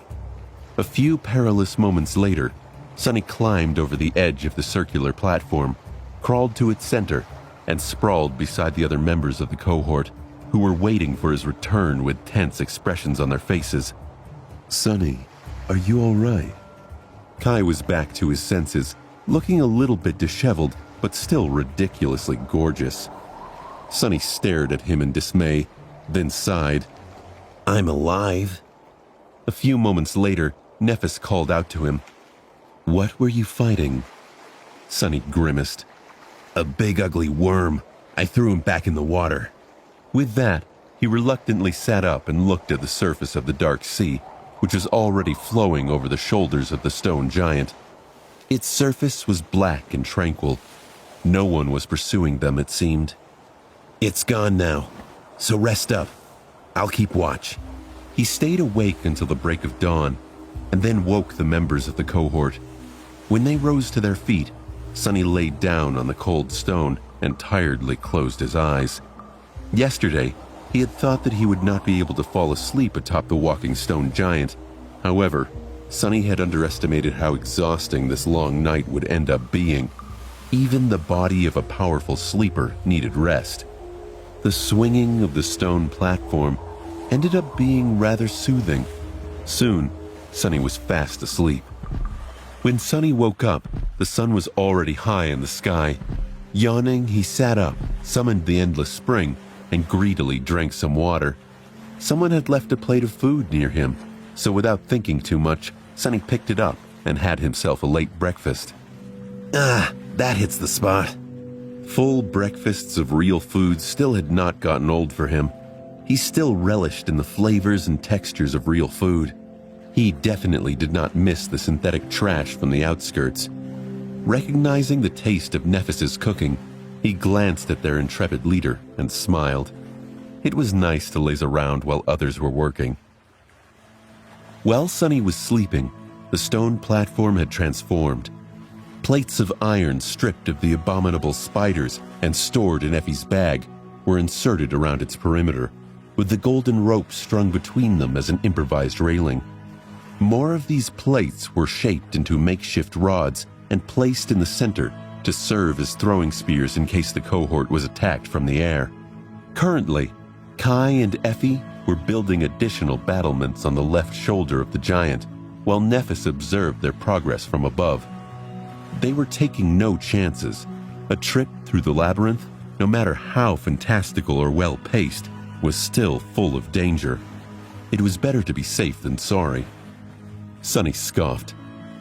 "So much work. What's the worst?" No. I'm not going to finish that thought. No thanks. Not jinxing this."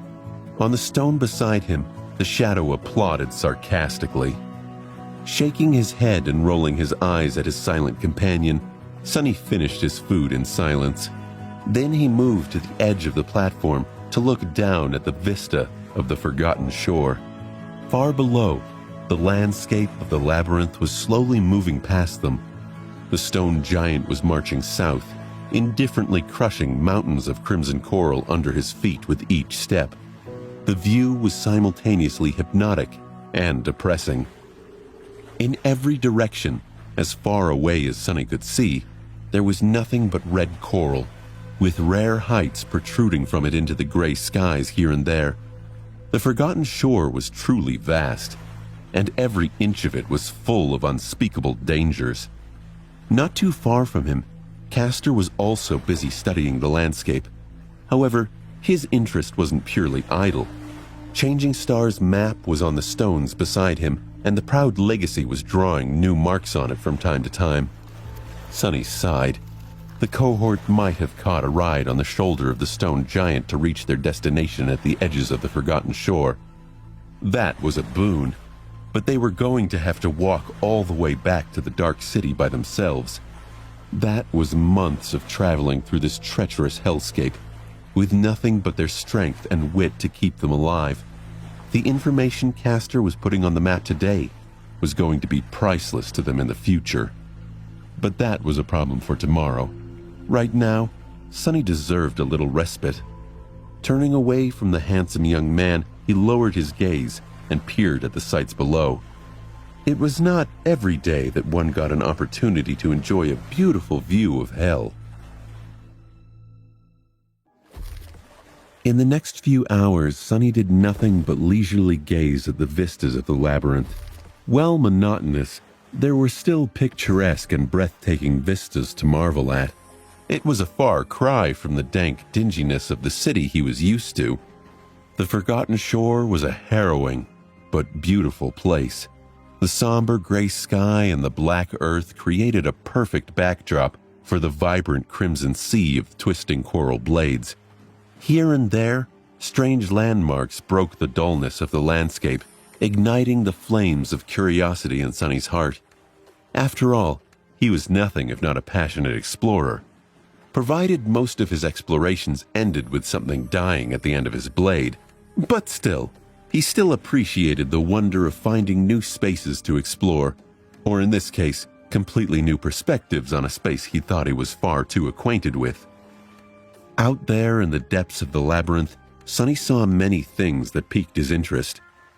The skeletal remains of colossal monsters with signs of ferocious battles written in the marks on their bones, broken wrecks of giant vessels with terrible breaches in their mighty hulls, abyssal chasms that were full of darkness and emptiness, leading into the depths of this cursed land where true horrors dwelt, and things he couldn't even describe, let alone identify. He even saw several vast ruins that must have been entire cities once.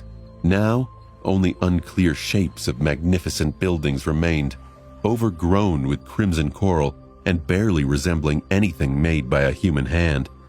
He didn't know if they had existed before or simultaneously with the Dark City.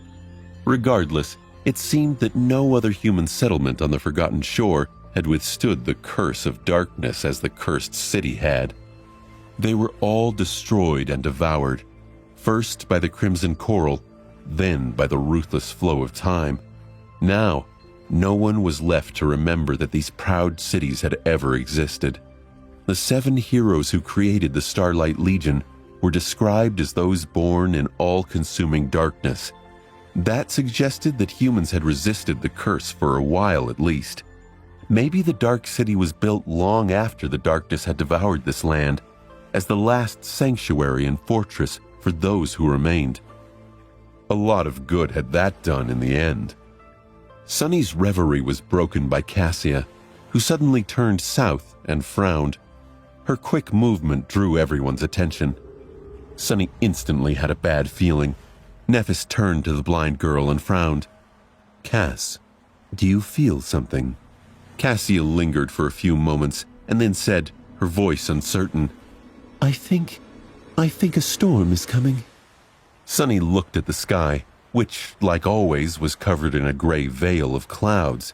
Nothing seemed to indicate that there was going to be a tempest turning it impenetrably dark and furious soon.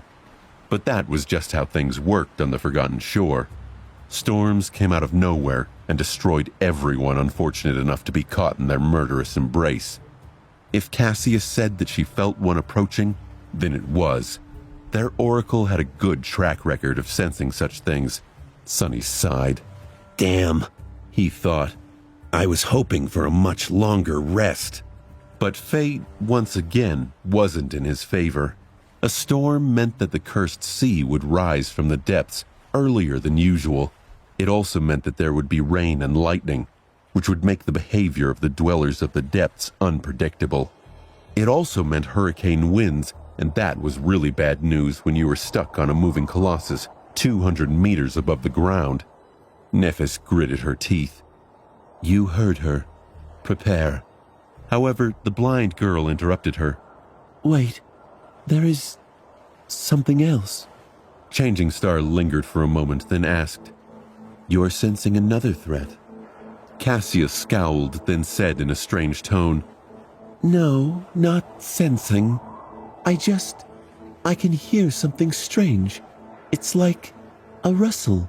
Everyone stared at her for a few seconds, trying to understand the meaning behind her words. Strangely, Kai was the first one to react. Suddenly pale, he spun around and summoned his bow. Before anyone could understand what was happening, something whistled in the air, and a dark shape forcefully crashed into the stone platform, smearing it with blood. A black arrow was protruding from its body. Sunny jumped out of the way and gasped, stunned by the force with which the monster impacted against the stone. It had to have been in a long dive before being pierced by Kai's arrow, mere moments away from snatching one of them away. The creature looked somewhat like a giant locust. Its body was covered in black chitin and comparatively small, no bigger than that of an adult human. Its wide wings were thin and transparent. As it convulsed in death throes, the wings moved, threatening to push the members of the cohort off of the platform. Nephis dashed forward, grabbed the disgusting creature, and threw it down. Kai was already grabbing another arrow. There was an expression of panic on his face. Sunny blinked. Why is he panicking? The monster is already... As though hearing his thoughts, Kai glanced at the members of the cohort with wide eyes and yelled, "Swarms! These fiends hunt in swarms! Get ready!" Before he could finish, Sunny was already summoning the Midnight Shard and the Stone Saint. By now, everyone could hear the rustling sound Cassia had told them about. It seemed to be coming from nowhere, surrounding them like a wave. For a few moments, nothing happened. The members of the cohort tensely stared up, waiting. Suddenly, a black dot appeared in the gray clouds and swiftly fell down, covering the distance to the neck of the Colossus almost instantly. Before it could attack, though, Effie's spear collided with it.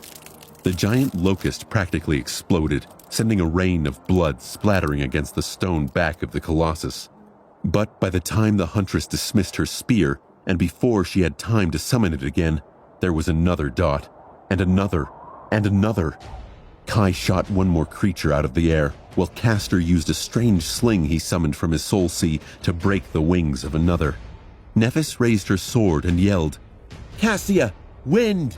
Flinching, the blind girl began to call upon her wooden staff. While white sparks of light were still weaving the shape of it in her hands, the quiet dancer flew out of its scabbard by itself and flashed into the air, piercing an approaching locust clean through. A few moments later, a powerful gale shot from the wooden staff into the skies, slowing the attacking locusts down and sending them staggering. One of these stragglers somehow managed to land on the platform and immediately jumped at Sunny. Changing his stance on the fly, Sunny slashed with his sword, decapitating the repulsive creature. However, because of the inertia, the massive body continued to move forward, slamming into him at great speed. With a curse, Sunny flew back and fell over the railing. Sliding on the stone, he rolled down to the stone giant's shoulder and caught himself on the part of the defensive fence built by Effie and Kai. Then, he stood up and spat a mouthful of blood. A moment later, Sunny froze, his eyes widening. Because of the tumble, he accidentally looked down to the ground. What he saw there made him shiver.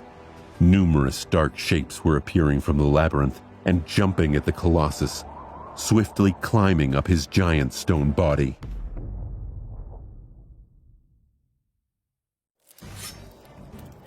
As the members of the cohort killed several giant locusts, their repulsive black bodies fell to the ground, raining blood on the walking right back to the moving stone giant. Looking down with dark resentment, Sunny saw numerous creatures jumping at the legs of the walking statue from the mounds of coral and quickly climbing up.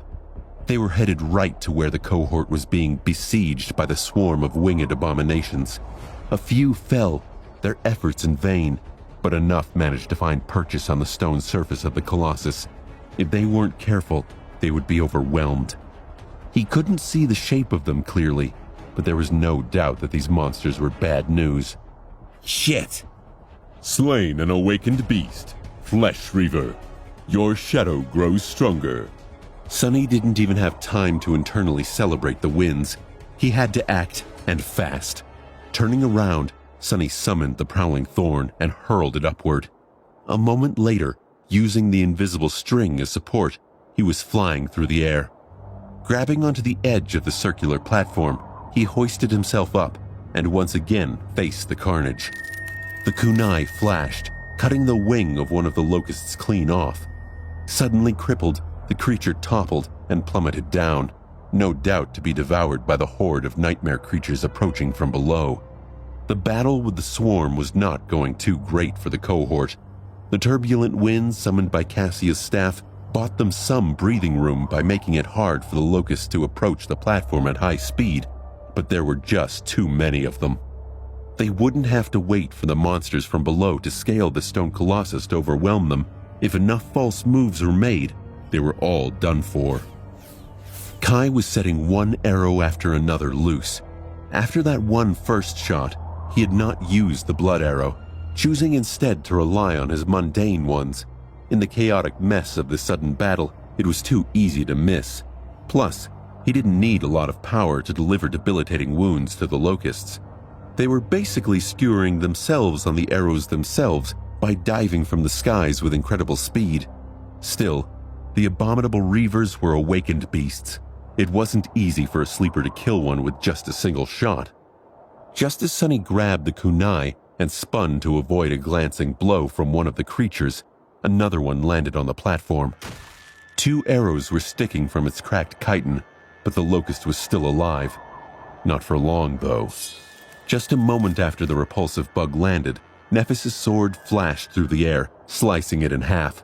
Sending the mangled body off the platform with a powerful kick, Changing Star turned to Kai and yelled, "Don't try to kill them. Break their wings." With a sudden light of understanding in his eyes, the archer changed his approach. Indeed, that made sense. The members of the cohort didn't need to slay the locusts. They just needed to make it so the flying scourges weren't able to reach the stone platform. Effie, meanwhile, did not need this advice. Everything she hit simply exploded into a disgusting puddle of bloody goo. The problem the Huntress faced was that there was no powerful ranged weapon she could use. Her beautiful spear was not really suited to be thrown that often. The memories were created from soul essence.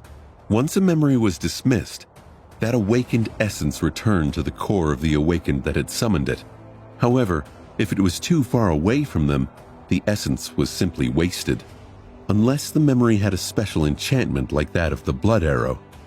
The essence wasn't lost forever, as it would slowly accumulate inside the soul core until the peak capacity was reached once again, but this process took time, so one could not endlessly throw their memories at the enemy during a battle, especially not once they reached a rank where managing one's soul essence was of higher importance. Effie had not reached such a rank yet, but she was still limited by that principle.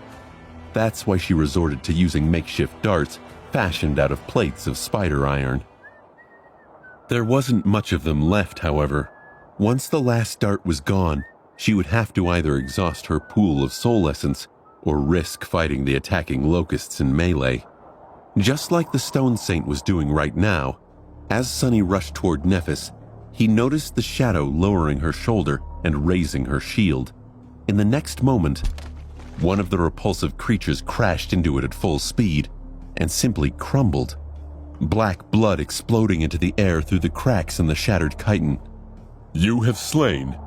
The Huntress, however, did not have the benefit of weighing a literal ton. Despite her graceful appearance, the saint was made out of stone, and stone was much heavier than flesh. It was also much harder to rip and slice apart. Once Effie was forced to fight the locusts with nothing but her spear and shield, her life would be in real danger.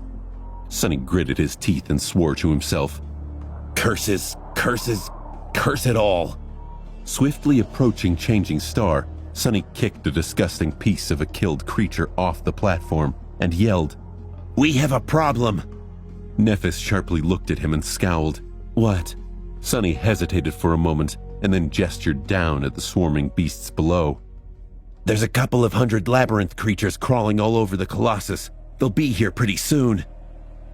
Nephis clenched her jaw and narrowed her eyes, then glanced at the members of the cohort. Cassia was holding the wooden staff, sending powerful bursts of wind into the sky to slow down the attacking swarm. The quiet dancer was flashing through the air, protecting her from the locusts to the best of its ability. Castor was spinning his strange sling, aiming it at the wings of the repulsive creatures. His face was calm and grim. Everyone was barely holding on, and one mistake away from death. With a dark look in her cold gray eyes, Nephis looked at Sunny.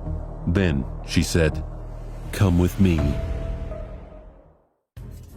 Briefly giving Castor a few instructions, Nephis walked over to the edge of the platform and looked down. When she saw the numerous creatures climbing the stone giant, a grim expression appeared on her face. Sunny weighed the prowling thorn in his hand and asked, So, what's the plan? Changing Star glanced at him and smiled darkly. "What else? Kill as many as you can." With that, she jumped down and landed softly on the shoulder of the Colossus. With a sigh, Sunny followed. He groaned to himself. "Figures." A moment later, they separated. Nephis dashed to the opposite side of the moving statue, running on the wide stone path of its collar. She was going to try and deal with those creatures that were climbing the front and the left side of the giant. Sunny was going to have to stop those coming from the right and the back. He wasn't sure that just two of them were going to be enough to cover all that space, but they didn't have a lot of choices. Sunny and Nephis at least had the high ground advantage against the enemy. Those fighting against the swarm of monstrous locusts, however, did not. The cohort couldn't spare anyone else for this task. Looking down, he was finally able to discern the shape of the attacking labyrinth dwellers. They looked like massive primates, covered in dirty gray fur. Their arms were strong and muscular, easily pulling their heavy bodies up the ancient stone surface. Each had a mouthful of sharp teeth, with two curved tusks protruding from it, as long as daggers. The most disturbing fact about these beasts was that there were crimson flowers growing from within the bloody gaps in their flesh. Some even had pale stems slithering from one eye socket to another. With a shiver, Sunny realized that this tribe of nightmare creatures were simply hosts for a different, much more terrifying one. The primates were nothing but meat puppets for those ghoulish flowers. Oh, gods, Sunny whispered. Summoning the ordinary rock, Sunny wrapped his body in the shadow, strained his muscles, and threw it down as hard as he could. The rock plunged through the air and collided with one of the creatures far below, hitting it right in the forehead and splitting its rotten skull apart. Not paying any attention to the fact that half of its head was missing, the primate continued to climb up. Sunny gritted his teeth and dismissed the rock. His suspicions were unfortunately confirmed. Nothing could ever be simple on the Forgotten Shore. The cohort would never be just attacked by a swarm of flying abominations. There had to be a horde of monstrous primates attacking them from the ground, too. And gods forbid those powerful beasts were not parasitized by even more ghastly horrors. He grimly thought, at least their bodies are not so tough due to their partially decomposed state. That was something he could work with. The decaying stench of the creatures was blown right into Sunny's face. He gagged. It was awful, but carried a sweet floral scent mixed with rotten cherries. Just as the first primate climbed into the range of the prowling thorn, something thundered above Sunny, and in the next moment, he was doused from head to toe in fetid black blood. A mangled corpse of a giant locust flew past him and fell down. Sunny froze for a second, then growled. I'm a walking target now, aren't I? Well, great. Let them come. The more the merrier. Extending the invisible string to its maximum length, Sunny aimed and hurled the kunai down. He guided it by ever so slightly pulling on the string. The dagger flashed through the air and spun, drawing a curved path. A few moments later, it cut across the wrist of one of the menacing primates, cleanly severing its hand. Suddenly losing purchase, the beast instantly fell down. After plummeting from the deadly height, it hit the crimson corals below, and practically exploded into bloody chunks. Sonny listened to the emptiness, a tense expression on his face. You have slain an awakened monster, Bloodflower. Your shadow grows stronger. A relieved expression appeared on his face. At least these things weren't indestructible. Raising a hand, he caught the returning kunai and instantly threw it again. There wasn't much time left. Countless beasts were climbing up the stone body of the ancient colossus, covering a frightening amount of distance with each second. He had to slaughter as many of them as he could before they reached the battlement constructed on the giant's shoulder, or else they were going to rip him apart. In the next few minutes, Sonny did nothing but control the prowling thorn as it flew through the air, cutting through flesh and bone alike. The heavy kunai never stayed in his hand for more than a second, reaping a bountiful harvest of lives. More than a dozen beasts, those who were ahead of the approaching horde, were thrown off the statue and fell to their deaths, rewarding Sonny with an enviable amount of shadow fragments. However, he was still too slow. Sonny had to be both swift and precise when throwing the dagger, lest he wanted to be pulled off the giant swaying shoulder himself. What's worse, he had to constantly pay attention to the sky and dodge the attacking locusts when they dove from above to devour him. The horde of terrible beasts was getting closer and closer, their arrival as inevitable as it would be fatal. The situation got even worse when another group of them reached the gargantuan statue's back. Now, Sonny not only had to deal with the monsters climbing its side, but also rush from his perch on the shoulder of the steadily moving colossus to the treacherous path of his collar to prevent the fastest climbers from reaching too high. Sonny felt the panic rising in his chest and bile creeping into his throat. Bad. This is bad.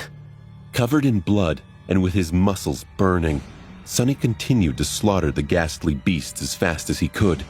But he wasn't fast enough.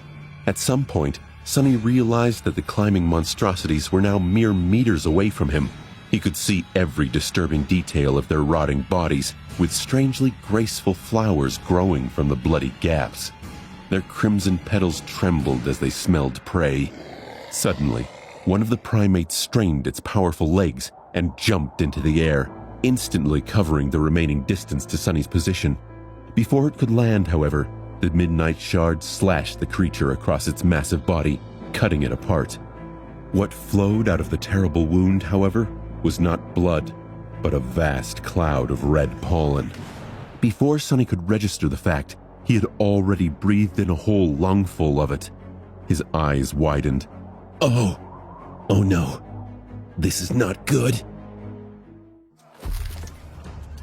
As the red pollen settled in his lungs, Sonny suddenly sensed something subtly moving inside them.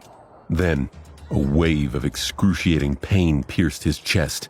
With a loud scream, he fell to his knees and grabbed at the puppeteer's shroud.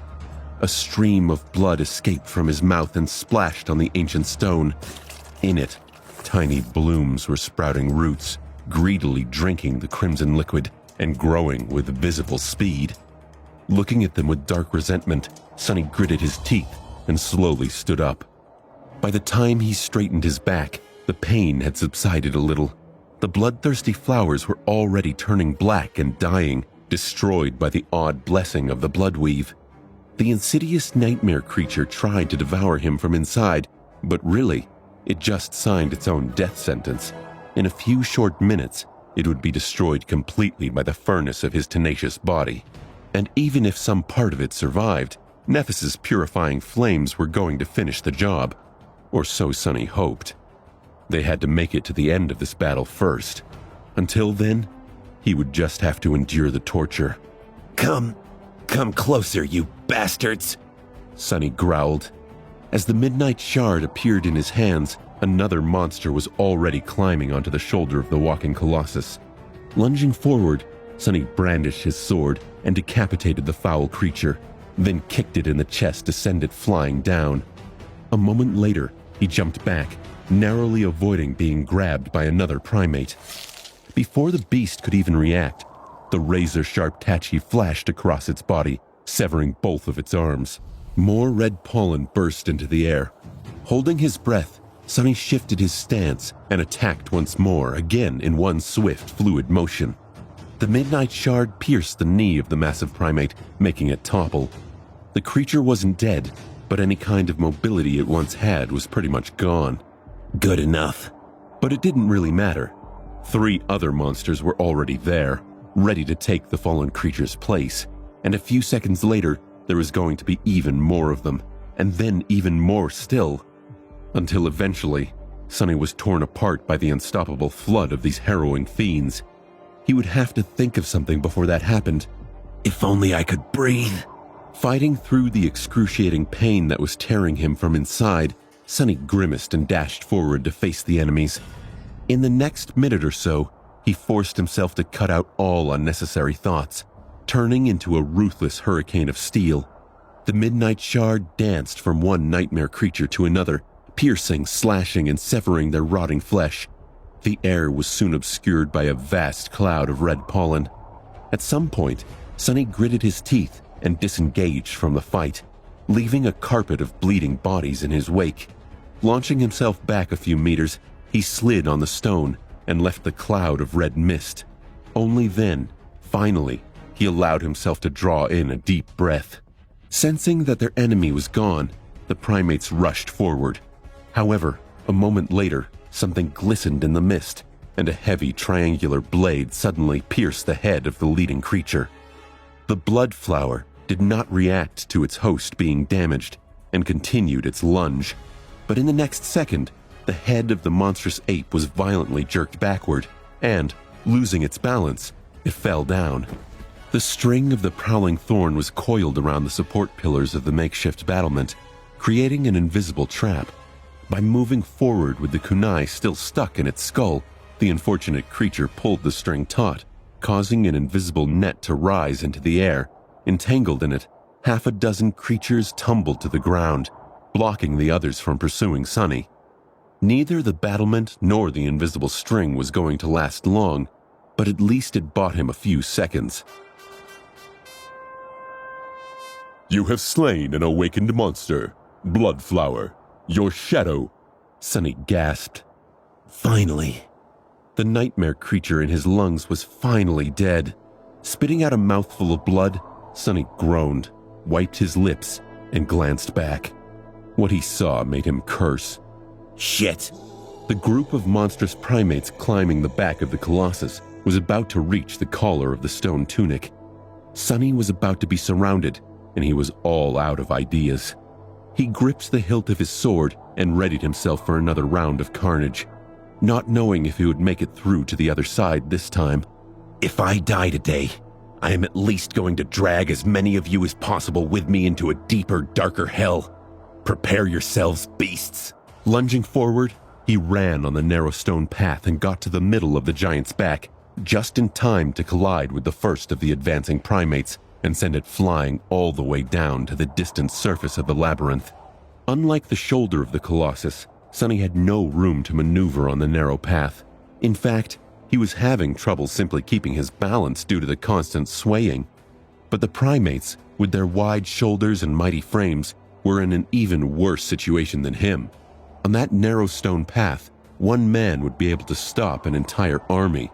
Provided that nothing attacked him from behind, of course, which was bound to happen. Cursing, Sonny slashed and slashed, sending one monster tumbling down in a billowing cloud of red pollen after another. Despite all his efforts, he had to retreat step after step to avoid being surrounded and killed by the ferocious abominations. The situation was becoming desperate, especially so because the creatures that had been slowed down for a bit by the string of the prowling thorn finally wrestled free of it and were seconds away from reaching his current position. Sonny snarled, Damnation!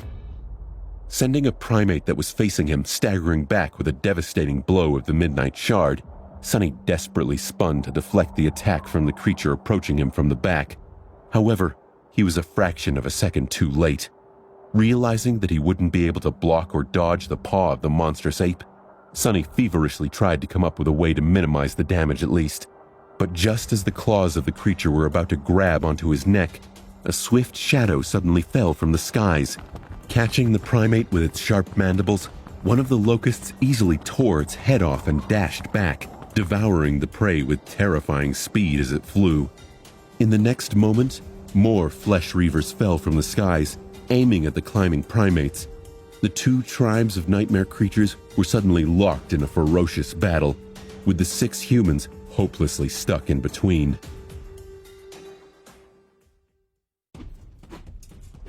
With his back to the stone surface of the ancient statue, Sunny stared as the two tribes of nightmare creatures clashed in a cacophony of eerie roars and rustling noises.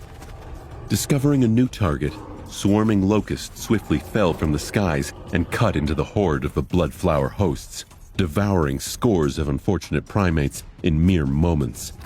Torn and eviscerated by the sharp mandibles, their flesh seemed to almost melt in the terrible maws of the flying abominations. However, the massive beasts were not entirely defenseless. Any locust that lingered for a fraction of a second more than it should have was immediately grabbed and torn to pieces by the powerful primates, its black blood falling like dew on the petals of the crimson flowers that grew from their rotting bodies. Some hosts even jumped off of the Colossus to grab onto diving reavers and tumbled together to the distant ground. In just a few seconds, the ancient giant and the air around him was consumed by utter chaos. Indifferent to everything, the Colossus steadily marched south. Shaking off his astonishment, Sunny swiftly finished off the primate that he had staggered a second before and pushed the heavy creature from the narrow path. Despite the fact that their enemies were now fighting each other, the pressure on the cohort did not decrease. In fact, it only grew heavier. Cursing under his breath, Sunny threw the Midnight Shard at another lunging monster, turned his back to the enemies, and jumped. Grabbing onto a crack in the ancient stone, he pulled his body up and nimbly scaled the neck of the ancient statue. For several seconds that seemed to last an eternity, Sunny was completely defenseless against the potential attacks by the monstrous locusts. However, to his luck, Nephis had chosen that exact moment to unleash her flames on the other side of the statue. A blinding flash of white drowned the skies briefly, confusing the reavers and buying him enough time to reach the platform atop the ancient Colossus. Climbing over the precipice of the platform, Sunny rolled away and sprawled on the cold stone, trying to catch his breath. His body was in agony. The blood weave might have destroyed the flower growing in his lungs, but the damage was already done. Sunny had trouble breathing and felt bloody foam bubbling on his lips. Every time he inhaled, a sharp pain pierced his entire being. Sunny did his best to ignore the pain. You can do this. Push through. Although troublesome, these wounds were not going to kill him. Sleepers healed better and faster than mundane humans, and Sunny in particular was also transformed by the drop of Weaver's ichor, making him much tougher to kill than most. Sort of like a cockroach. As for the pain, he had been through worse and survived. As long as Sunny had adrenaline numbing it to some degree, he was capable of giving a fight still. Not that it would be pleasant. With a moan, Sunny picked himself up from the ground and looked around. Things were slowly turning from bad to worse. Kai was long out of arrows and had to resort to using his morbid ascended memory. Judging by how pale his face was, he had already missed a few shots, losing a lot of blood as a result. Cassia was still trying to maintain the powerful winds that slowed the attacking locusts down. Cassia's face and hands were covered in blood. It seemed that even the powerful enchantment of her armor and the ardent protection of the quiet dancer were not enough to fully save her from harm. Effie was now fighting the flying abominations in melee, having only a fraction of a second to react every time they attacked her. Blood was streaming down her legs, her white chiton torn and soaked with it. Her bronze helmet was gone, laying shattered on the stones. Castor did not seem to be wounded, but his face was dark with exhaustion. Maintaining his incredible speed was taxing on both the mind and the body, so he would not be able to last much longer either. The stone saint was covered in black blood from head to toe and completely indifferent to it. which only enhanced her dark and menacing visage. She continued to move with elegant grace, protecting the members of the cohort to the best of her ability, but she couldn't be everywhere all at once. And then there was Sonny himself, who was in the worst shape out of all of them by far. Damn. And the worst news was that now that he had to retreat to the platform, the abominable primates were about to follow him, forcing the cohort to defend itself from two sides simultaneously. Even worse still, unlike Sonny, the other members didn't have Bloodweave to protect them from the red pollen. Sonny swallowed hard. Was there a way out of this battle? This is bad. Bad, bad. Just as Sonny was spiraling, a bloodied hand suddenly appeared from the other side of the platform. A moment later, Nephis slid under the golden rope and shakily rose to her feet. Changing Star had white flames dancing in her eyes. Her skin seemed to shine with a soft glow, as though there was a fire burning beneath it. That fire, if Sonny had to guess, was responsible for annihilating the red pollen as soon as it entered her body. The Starlight Legion armor was heavily damaged and seemed to be on the verge of melting, but still held, protecting the last daughter of the immortal Flame family to the end. Not paying any attention to the members of the cohort, Nephis turned her head and looked south. Before Sonny could ask what she was planning, the gruesome face of a primate rose above the edge of the circular platform. Sonny grabbed a jagged piece of chitin lying nearby and shoved it into the creature's eyes, forcibly pushing it back down. At the same moment, an especially large locust suddenly fell from the sky. Batting the quiet dancer away, it dove right for Cassia. Before anyone could react, its mandibles clicked. However, instead of soft flesh, all they caught was the hard wood of the enchanted staff. The blind girl had managed to defend herself at the last moment. The impact was still strong enough to throw her far back nevertheless. Breaking the improvised barrier with her back, Cassia screamed and slipped from atop the Colossus, plummeting down like a broken doll. Sonny's eyes went wide. No! He desperately searched for a solution. The prowling thorn was damaged and restoring itself in the Soul Sea, and the golden rope was tied around the platform. He didn't know what to do. As the sound of a bow clattering on the stone reached his ears, Sonny saw Kai diving down from the neck of the Colossus, flying with incredible speed. He caught up with Cassia and grabbed her by the arm. The two of them froze in the air for a moment, absolutely defenseless against the approaching locusts. But the fatal attack never came. Suddenly, the cacophony of the battle died down, turning into a deathly silence. Sonny blinked. Several locusts were hovering in the air mere meters away from Cassia and Kai, but they were in no hurry to devour the helpless humans. In fact, they too seemed frozen. A moment later, the locusts suddenly turned around and dashed away. In fact, the whole swarm was swiftly retreating, flying away from the stone colossus with as much speed as the gluttonous abominations could muster. It was as if they were fleeing from something. Many of the locusts were carrying dead primates in their claws. It seemed as though the Reavers were the ultimate victors in this terrible battle against the monstrous apes. But Sonny was pretty sure that soon, the whole tribe of these terrible creatures was going to have crimson blooms growing from the cracks in their chitin. Blood flowers were truly a horrifying enemy. Who knew what they would be capable of after subjugating a whole swarm of flying abominations? The more pressing question, however, was, what were the locusts running from? Sonny looked down, only to realize that the giant primates were also retreating, rushing down the body of the ancient statue in something that almost resembled panic. Then, finally, he turned and looked south, following the line of Changing Star's gaze. His face paled. Out there, directly in the path of the walking statue, an inconceivably vast wall of furious darkness had devoured the whole world. It was swiftly moving in their direction, bolts of lightning illuminating the raging depths of clouds almost every second, and the headless colossus was bringing them right towards the storm. Kai landed on the stone platform, gently placing Cassia down. The blind girl was deathly pale and visibly hurt, but her life didn't seem to be in danger. The archer smiled reassuringly and gripped her shoulder. Hang in there. The bugs are retreating. We're going to be okay. Then, just like the rest of them, he turned his head and silently looked south. The relief drained from Kai's face. I hope. A wall of impenetrable, furious darkness was approaching from there, devouring vast spans of the labyrinth with each second.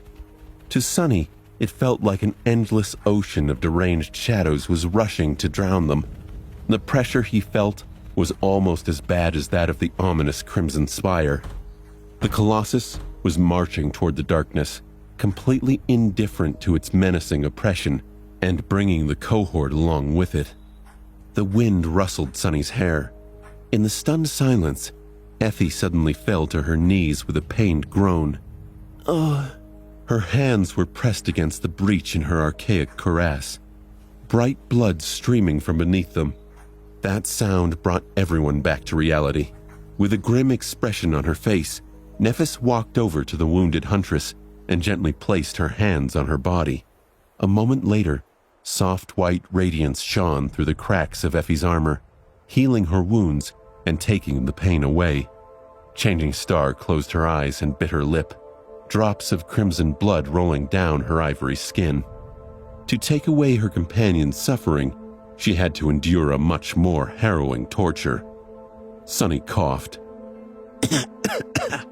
Bloody foam flying from his lips, and weakly lowered himself to the ground.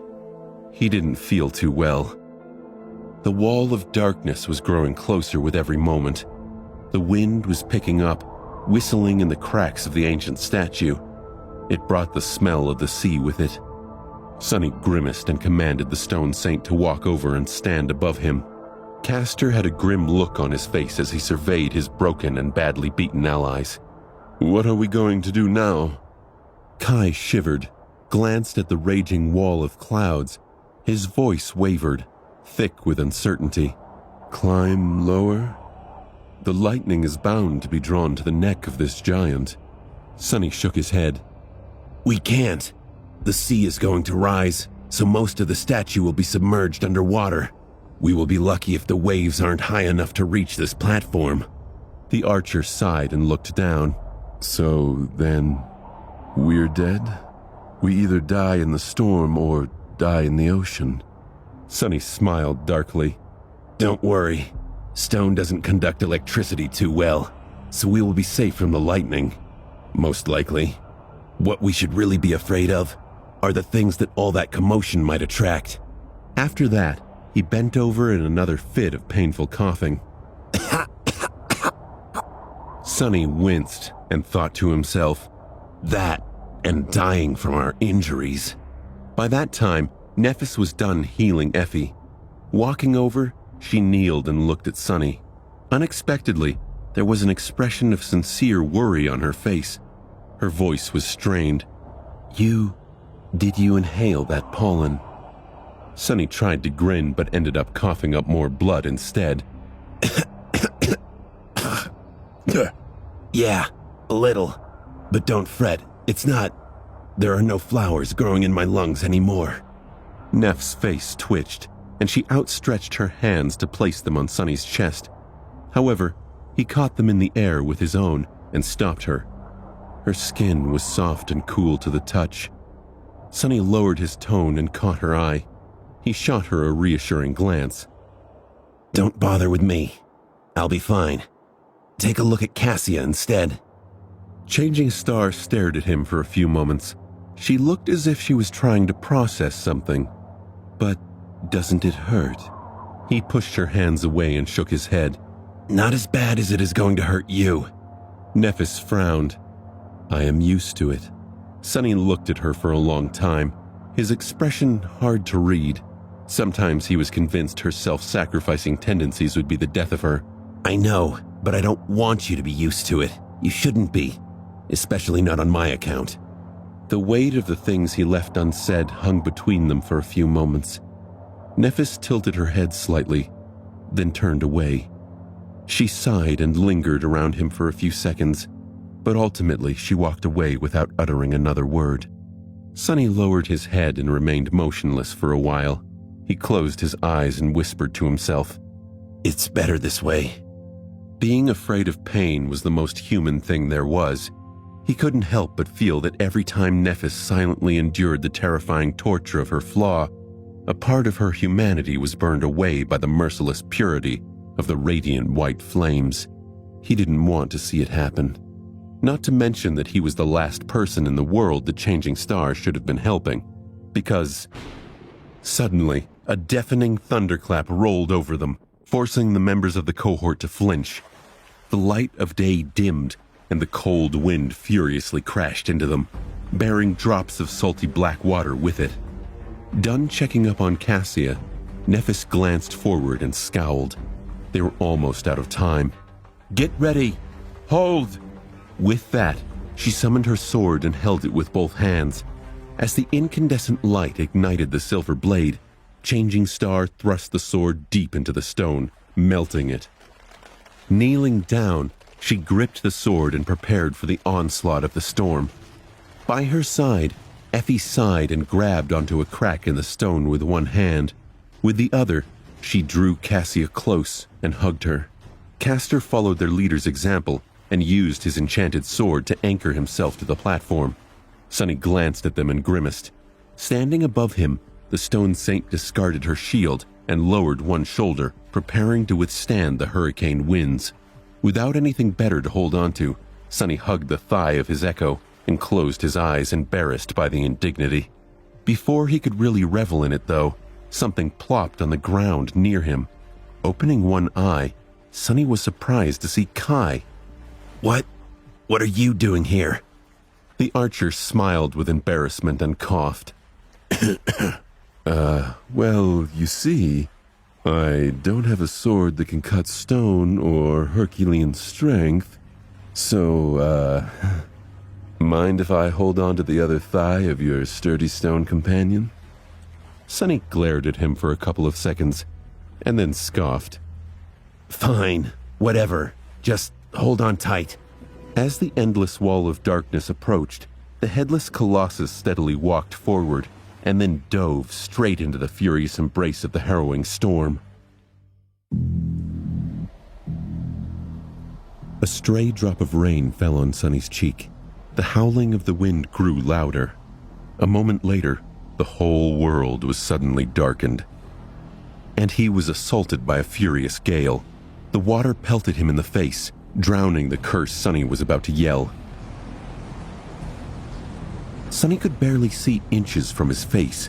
Flinching back, he thought, Damn this storm. The storm descended on them with terrifying violence. The corpses of repulsive locusts that were left on the platform suddenly moved. Then, picked up by the wind, they were thrown off the neck of the steadily walking colossus, disappearing into the darkness. Their black blood was washed away by the torrent of rain.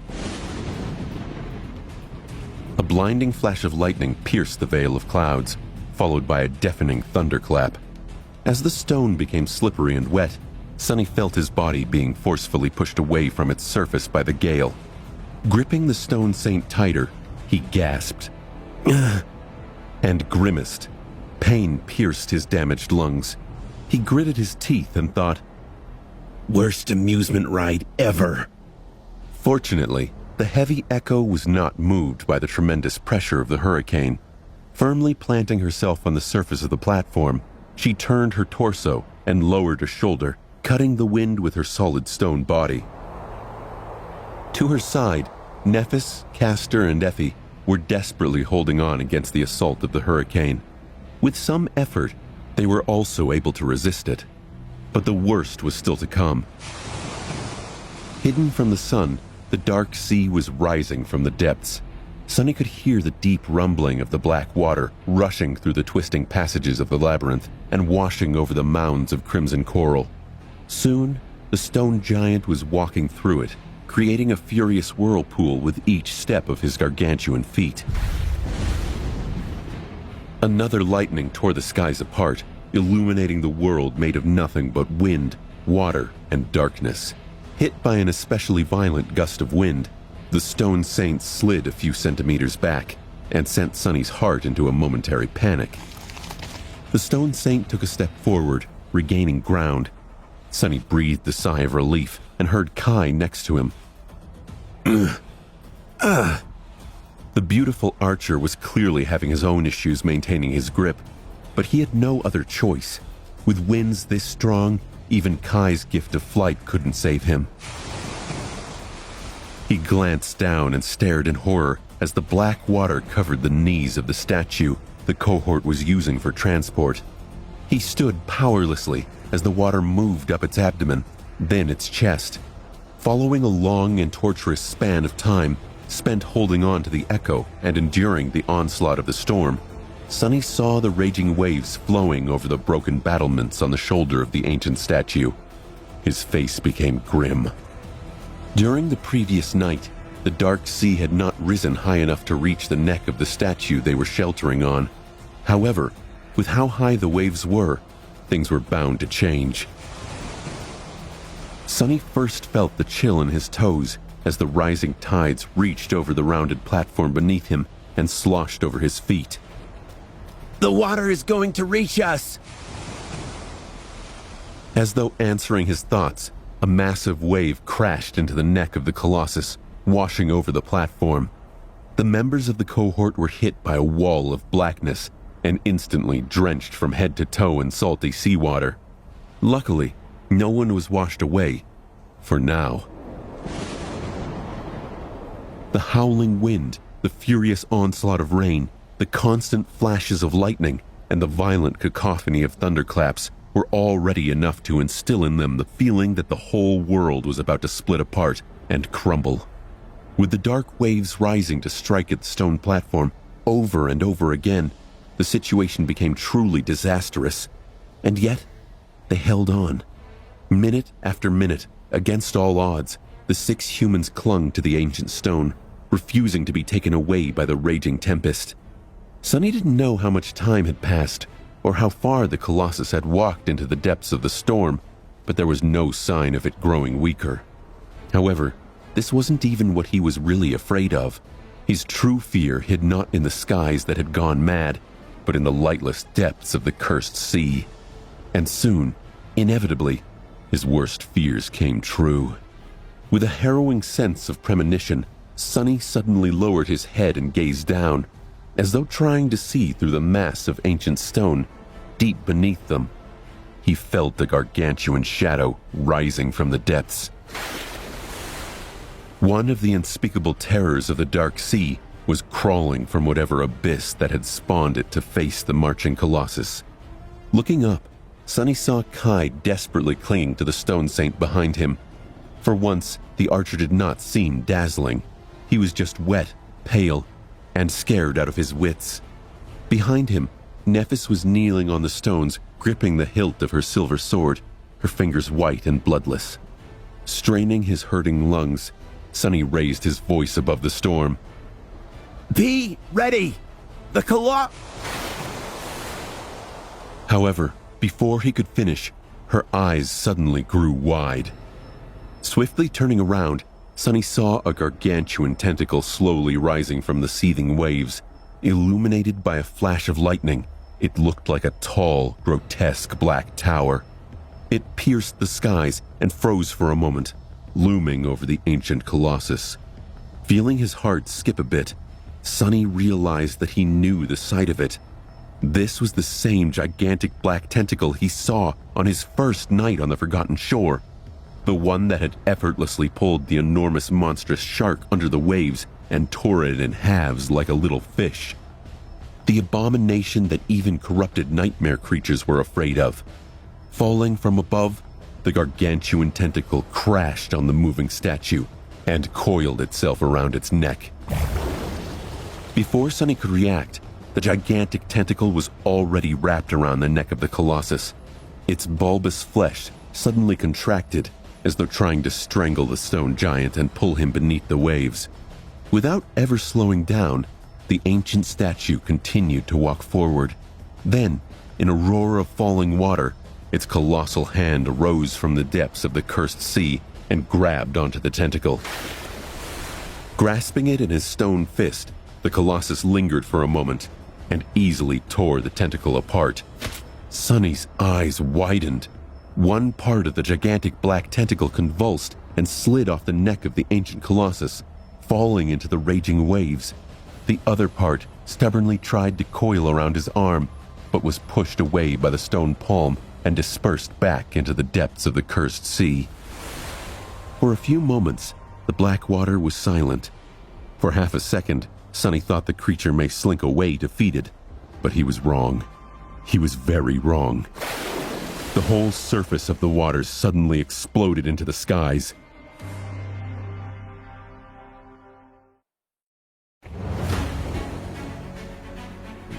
The surface of the cursed sea seethed and boiled, then exploded into the skies. Following the disappearance of the gargantuan tentacle, 6 other tentacles appeared from beneath the black waves. They rose and loomed above the marching Colossus like twisted mountains, blocking the clamor of the storm for a fleeting moment. Sonny gritted his teeth and stared at the terrible image, trying to comprehend the scale of the approaching battle. How were tiny humans supposed to survive in the fight between titans? A second later, the tentacles collapsed from the skies to assail the stone giant. Because of their size, it seemed as if they were moving in slow motion. However, Sonny knew that it was just an illusion. 4 of the arms of the unseen Leviathan submerged back under the water to coil around the legs and the torso of the Colossus, while 2 remaining ones slithered toward his hand. The ancient statue continued to walk south, seemingly unperturbed by the furious assault of the terrifying dweller of the depths. It batted one of the tentacles away and allowed the other to wrap around its wrist. A voice rang out above the din of the storm. "Hold fast!" Sonny didn't register whose shout that was, but followed the advice and grabbed onto the stone saint even tighter. Felt his fingers grow sore as he struggled to keep his grip. He cursed under his breath. Damn it all! In the furious roar of thunder and blinding lightning, the stone giant suddenly staggered and slightly careened to the side. The tentacle that was coiled around his waist had tensed, trying to pull the hand down. The power hiding in its black, oily, bulbous flesh was so harrowing that several cracks appeared on the surface of the ancient stone. It almost looked as though the wrist of the Colossus was going to snap and explode into a torrent of shards. There was a pang of panic and sadness in Sonny's heart. He didn't want to see this ancient titan reduced to rubble before his eyes. Something about its blind determination felt noble to him, much the way the stone saint once inspired him. Not to mention, of course, if the statue gave way, he and his friends would be plunged into the menacing depths of the ocean. Luckily, just as the titan seemed to be breaking apart, the giant turned his palm, grasped the tentacle, and then squeezed in an obliterating grip. The tentacle was trying to crush the ancient stone while being crushed in the fist of the stone giant in return. For a few moments, it wasn't clear which creature was more devastatingly powerful. But then, the fingers of the Colossus slowly sank into the black flesh, sending rivers of dark, fetid blood spilling down into the sea. Soon, the tentacle was torn to shreds and had to retreat. However, the submerged beast had 5 other tentacles at its disposal, and they were already attacking the Colossus from below. Sonny couldn't see through the black waters of the cursed sea, but he could vividly imagine 2 of them coiling around the legs of the ancient statue, 2 wrapping around its torso, and another one holding down the hand with the mason's hammer. Whatever the gigantic tentacles were doing seemed to have worked. The pace of the walking statue slowed, as if it had to struggle against an unimaginable weight that was dragging it back. The Colossus staggered once more, then suddenly lurched forward, and finally stopped. Sonny's heart skipped a beat. This was not good. Through the soles of his feet, Sonny could feel the vibrations running through the ancient stone. The giant was trembling as if straining to move his colossal body with all his strength. The circular platform they were clinging to slowly began to slope to the side, allowing even more waves to wash over it. The furious storm grew even stronger, as though celebrating the battle between two enormous creatures. The hurricane wind crushed into the cohort, pelting them with rain and seawater. The thunderclaps merged into one continuous deafening roar, and the flashes of lightning surrounded them like a net woven from celestial flame. Suddenly, the ancient statue shuddered and changed its angle. It was almost as if the Colossus was bending his waist and leaning forward. Sonny's eyes widened. He instinctively understood what was about to happen. He was in utter disbelief. He raised his voice, trying to prepare for the Stone Saint for what was to come. Find something to hold on to! The Stone Saint followed his command and fell to her knees to thrust a hand into a crack in the stone. Meanwhile, Nephis, having come to the same conclusions as Sonny, screamed, "We are going under! Hold your breaths!" Sonny gulped air and thought to himself, Please don't die. In the next second, the Colossus leaned forward and dove under the turbulent surface of the waves.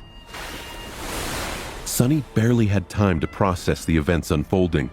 The cohort was in the cold embrace of the cursed sea.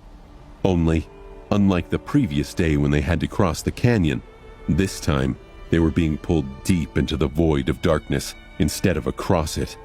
Feeling a powerful current rush past him, Sonny held on for his dear life and waited. If he was right about what the Colossus was doing, they still had a chance to survive. As the pressure of the black water grew heavier and the cold of the lightless void seeped into his bones, the circular platform suddenly stopped and swayed lightly. Despite being submerged deep underwater, Sonny could hear a loud, indescribable sound spreading through the vast expanse of the cursed sea. Come on, gods! Don't let me down! I need you now! Even though he knew that the gods were dead, he couldn't help but call out to them. But all that answered him was silence. Finally, the body of the Colossus swayed once more, and suddenly began to move up. With the same speed that they were pulled into the depths, the cohort was now being lifted from the darkness of the cursed sea back into the furious embrace of the storm. Sonny was barely conscious by the time the shoulders of the Colossus broke the surface of the water and the circular platform appeared above the waves. Glancing around, he counted the members of the cohort and made sure that no one was washed away during this harrowing dive. Then, he steeled himself and turned his head to peer forward. The ancient giant had not been pulled into the black water by the unseen horror of the depths. Instead, once the gigantic tentacles had proven to be a nuisance, he had simply leaned forward and scooped the abyssal creature from the bottom of the sea. And now, the Colossus was holding it in his hand, raising the Leviathan into the raging skies. Even knowing that gazing upon the true appearance of the horror of the depths was not the safest of ideas, Sonny couldn't help but look. What he saw made him shiver.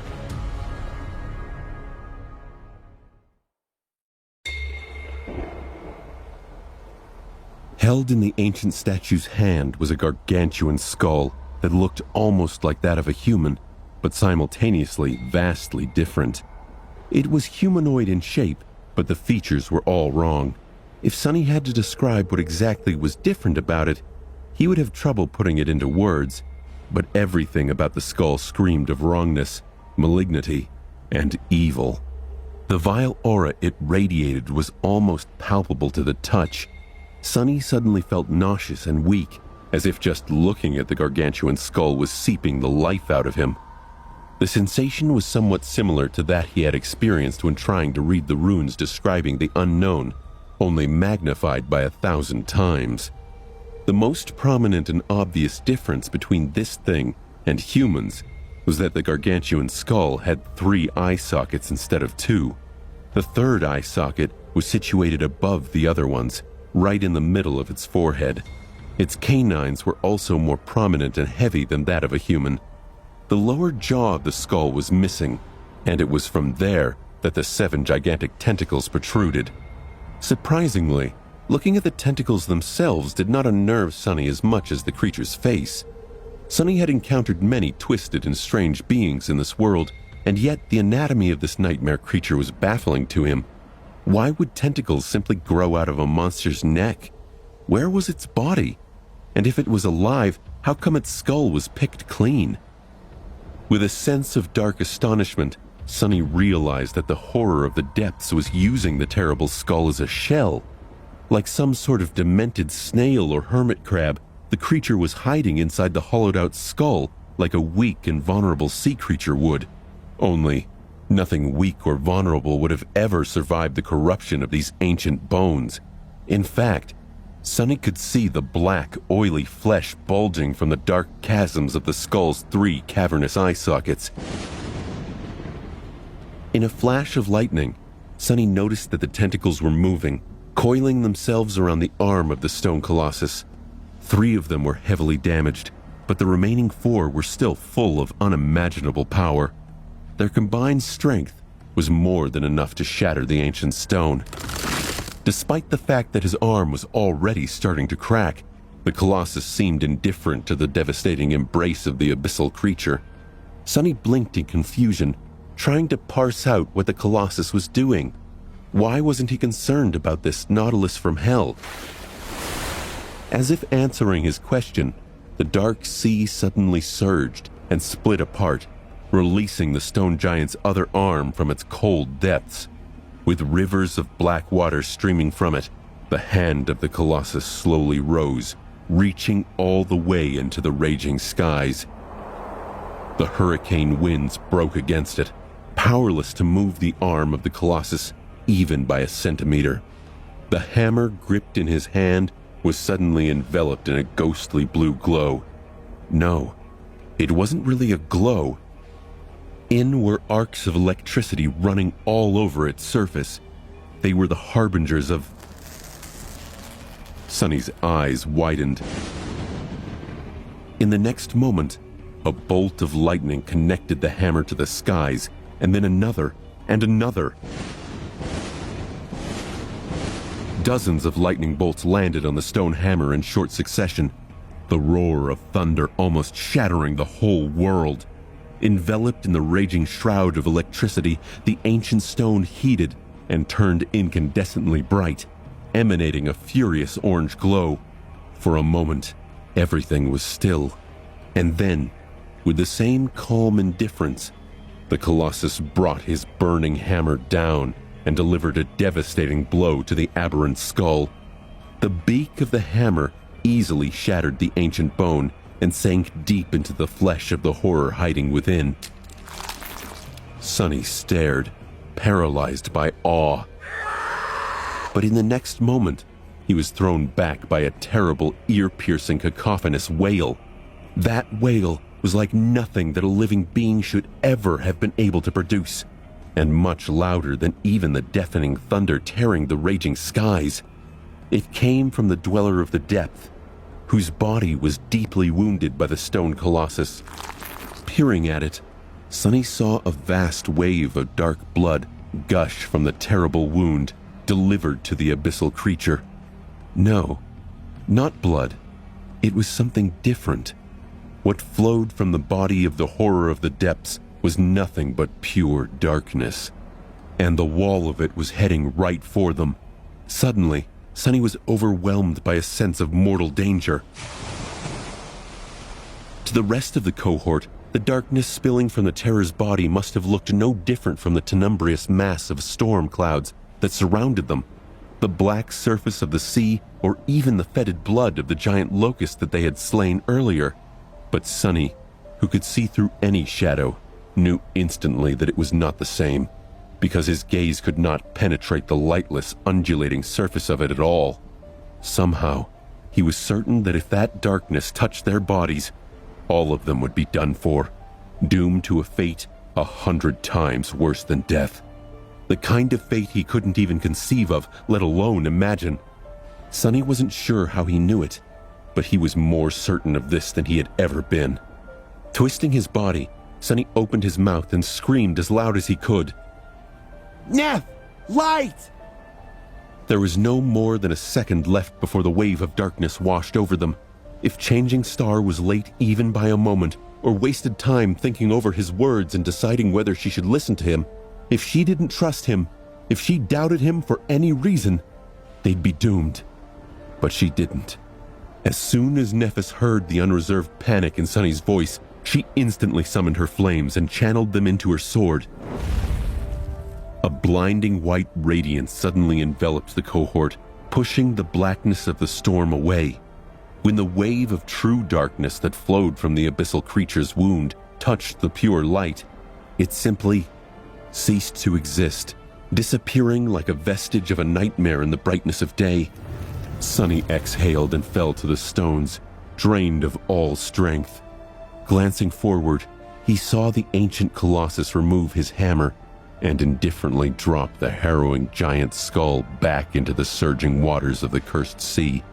The black tentacles weakly convulsed and unwrapped themselves from his arm, disappearing into the waves a few moments later.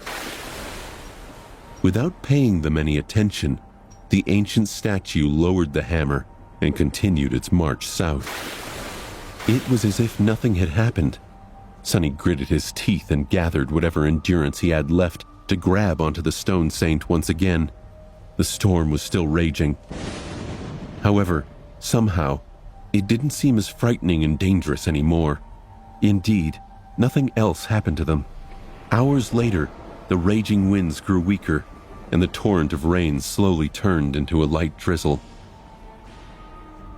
The veil of tenumbrous clouds was slowly torn apart, and the rays of sunshine shone through the tears. The storm was over. Laying on the cold stone surface, Sunny stared at the sky and grimaced. Comparatively safe, my ass. The immediate danger may be starting to pass, but he was still left with a million questions. Questions about the Colossus, the strange tentacled creature, the three-eyed skull, the mysterious dark energy, and mostly, questions about his innate connection to it all.